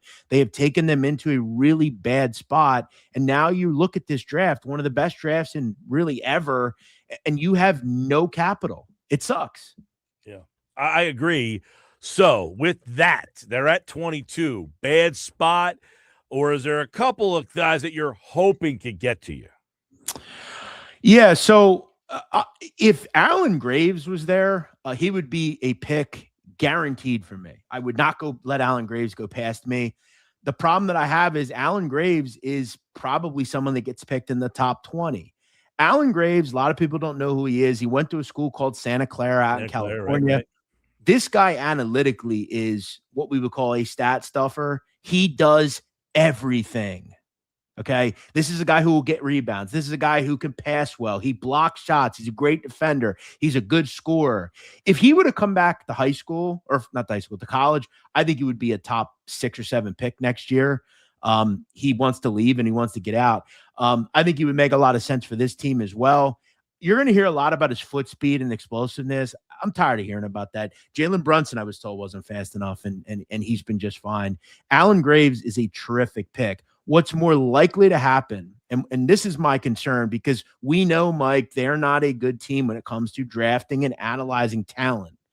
What you're going to be presented with is a Jaden Quinions, a Dylan Swain, a Koa Pete. And I think that's kind of the sad reality here. Jaden Quinions has injury problems. I mean, it just doesn't play enough. No, and you also look at some of these other guys. I like Chris Sinak, but he's not a guy that I think is going to come in and be an immediate player for you. I'd like him, but he's really raw. You look at the rest. I'm not a big Dylan Swain guy. He really doesn't do much else except from shooting the ball. And then we get to Koa Pete, who I'm not quite sure who's advising Koa Pete. I have no idea why he stayed in this draft, Mike. I literally, before you came on, was saying the same thing. Just reminds me of like Thibault, but worse defensive, not as good defensively with no offense. Well, but you know what I thought of? He reminds me a lot of Ben Simmons. And I'll tell you why. Because during the combine, we started seeing him like switching his mechanics up. He seems to be a little concerned with his shot. You know, his confidence doesn't seem there. Then we heard, around the end of the NCAA tournament, he didn't love basketball. He had talked about going in to become some sort of religious person. He's big into his faith. It just comes across that he might be a little broken. I would have went back to school. I think he would have been terrific at Arizona for another year. He was really good at the beginning of the season for Arizona. I just think his confidence has waned. I like Josh Jefferson, Mike, a lot. We've seen him kind of fall a little bit. He's an older player, has been really good at Iowa State. He was good before that at St. Mary's. I like Malik Thomas. I wouldn't mind Henry Visar. I think he's a guy who you just kind of assume he's only just kind of a good around the rim. Pretty good defender. I really liked what he did at Arizona and then at North Carolina. I don't know if he could shoot. He reminds me of Lopez, like a Lopez. Yeah. And I think, if Joel Embiid is part of your future, you kind of want bigs, right? But I'd be fine with. I said that before. He's a stretch, and it's something you haven't had. Is that guy who can pop out and shoot, but also probably bang for you on the defensive end of the floor. It sucks too because, again, I think for me, if Alan Graves was there, he would be my pick for sure. He's also so young. I mean, Alan Graves was a sixth man. That's how good he was. They just kind of couldn't find his role for him, but he dominated when he was in the game. They have these special analytical stats that he completely dominated out there in their analytics department. I wish they had a second round pick, Mike, because I look at a guy like Braden Smith out of Purdue. He reminds you a lot of like a TJ McConnell type. Just a guy who doesn't turn it over. Great assist man, one of the top level assist men of all time, can shoot the ball well, great free throw shooter, just the guy you want at the end of games. This is how you build a quality roster and team in the NBA. I want to get your opinion because I said earlier, if I can find a way, watching the Knicks and seeing the way this thing's going, you get a guy like Josh Hart, you get a guy like you mentioned Brunson. They didn't have the intangibles, but Caravan is all he does is win. I got to find a way to get a winner on my organization. 1,000%. You look at Caravan, we talked about, Terrace Reed's a guy who I think will be there if the Sixers wanted him. They could take him. Both UConn, right? Yeah. Absolutely. You look at, a guy like Emmanuel Sharp down at Houston. He had some really good success there. Another guy I really like, he's coming off an injury, Richie Saunders, a kid out of BYU. Him and DeBonta were a really good little duo. He's a guy who, again, coming off an injury, an ACL injury, but, a guy who he's just a knockdown shooter, really good player. Just a winner, a guy that gets it done. He played 128 games at BYU. And that's where not having the second round pick kills you. No, and again, like there's so much talent later in this draft, man. You have a Kylan Boswell out there. You have a Tyler Nickel out of Vanderbilt, who's just a knockdown shooter. Bruce Thornton, a guy at Ohio State, can just get you a bucket. It sucks. And this is the year you want, 2 or 3 picks, in the second round. But this is the situation that they're in. Look, if I'm the Sixers, what I would try to do, Mike, quite honestly, is if Graves is not there, I would move back and try to get a second round pick as well. I don't rule that out, though. I agree. I think there's a group of guys like probably, I don't know. Well, by the way, do you like Ejiofor of St. John's? Yeah, I think I like Zuby. I mean, I think for me, defensively, can't shoot a lick. Well, yeah, right. And look, defensively, he was under Patino. You're not going to play under Patino if you don't defend. Yeah, I like Malik Thomas a lot. I wonder though, is he a lot like VJ Edgecombe? I would look to target a 4 or 5. Well, you mentioned Graves, so I said Graves, Swain, Sanak. Those 3 guys there at 22. If not, you're probably trying to get back and get some. And just add some depth in round 2 and see if you can get a player to help this year's team out. Yeah, I would look to move back a little bit. Maybe take a Josh Jefferson towards the end of the first round, in that 25 to 30 range. Terrace Reed. If that's what they do, I would look towards Jefferson, Terrace Reed, or Caravan. I think, but most notably, I like Jefferson a lot, and I like Reed. He's your kind of prototypical center. You could put him next to Joel Embiid. I would look to do that if I was them, because I don't think Alan Graves is going to be there. I think Alan Graves is more in that like 17 to 20 range. Jeff Nadu. Now you were down the shore. We didn't get a chance to hook up while you were down here. Did you hit any hot spots? Yeah, I was all over the place, man. I'll tell you what. I went to it's a place in Margate I liked a lot. Sunrise. It's kind of right when you get into Margate. Right after Longport. Yep. Did a lot there. Where else did I go? I mean, I'll tell you what. I haven't been there in years, but the Island Grill was just like I remember. First in Atlantic and Ocean City, and I grew up kind of lived right in that area. I like Saka Subs. I'm sorry, I do. I used to work there. Did you really? Wow. I went to the one. I went to the one right in. I think it's in Ventnor, like right when you get into like between Ventnor and Margate. I went there. I went to Dino's once. I like Dino's. There's a place on the boardwalk in Ocean City. Shout out Alex's. I'll tell you what, Mike, it was the best slice of pizza with sausage on top that I've ever had. All right, I gotta have to check this out. It's a new spot, right? Alex, you said? Alex's. It's down more towards the south end. Yeah, 12th in the boardwalk. They also have smash burgers. They were very good. Nice little combo there. All right. Well, next time you got me on a bad week. Now I'm going to be down again in August, like mid-August. So like right before football. So I'll catch up with you, I'm sure. Now, people wanted to know, do I get an invite to your party? I would love to have you to my party, Mike. I will tell you, it is going to be what the kids would call a bit ratchet, if you will. Okay. We're going to have a who's who, but I do have a seated off area where like some of my favorite people will be. I would love to have you.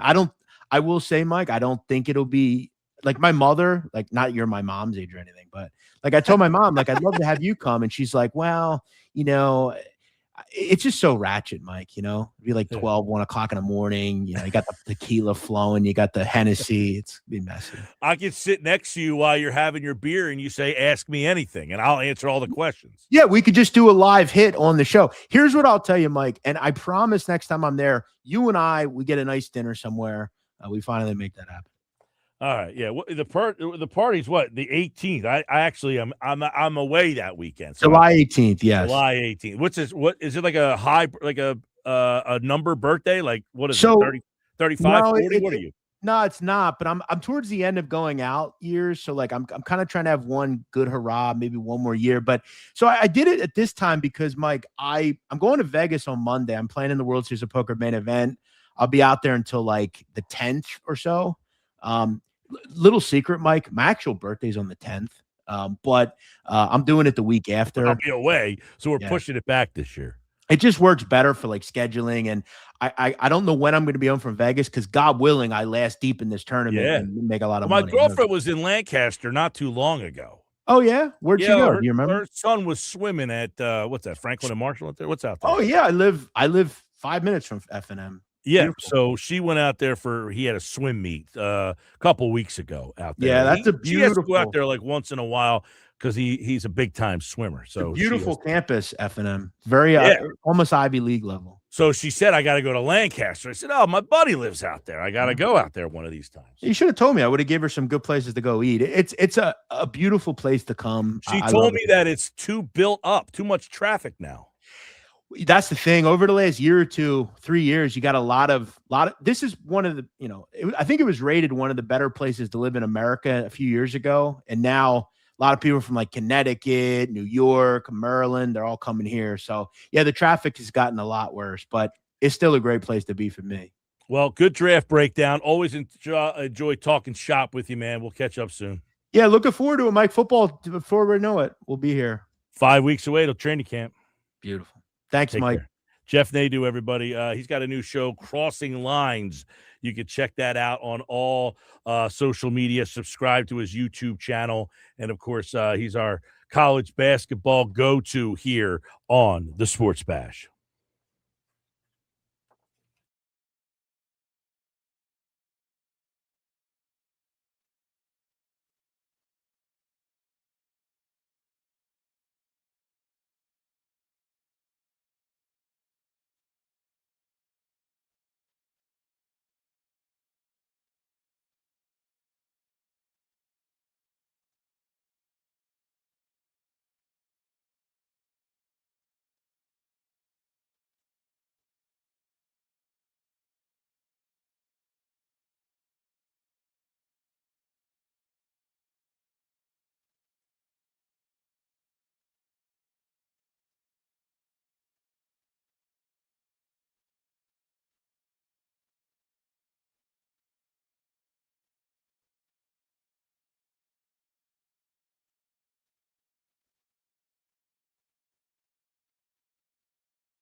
We're getting ready to get out of here tonight. Don't forget the Phillies lineup brought to you by 13th floor at Rafici's. Coming soon to the White Horse Pike. Text your name, where you're from, to 609-403-0973, and you can win a $100 gift card if the Phillies score 13 runs in the game tonight. Their lineup: Turner, Schwarber, Harper, Marsh, Bohm, Stott, Real Muto, Rincones, Crawford, and pitching tonight is Jesus Luzardo. If Phillies score 13 runs tonight, someone will win a $100 gift card. If nobody wins, we'll do it again tomorrow. And every Friday, we'll select one lucky winner for a $25 gift card to Chachi's 13th floor at Rafici's, coming soon to the White Horse Pike in Absecon. That's it for me. We're back again tomorrow right here on the Sports Pass Live on 97.3 ESPN. The NBA draft is coming up tonight. I'm anticipating some fun. We'll talk about it all tomorrow on the Sports Bash.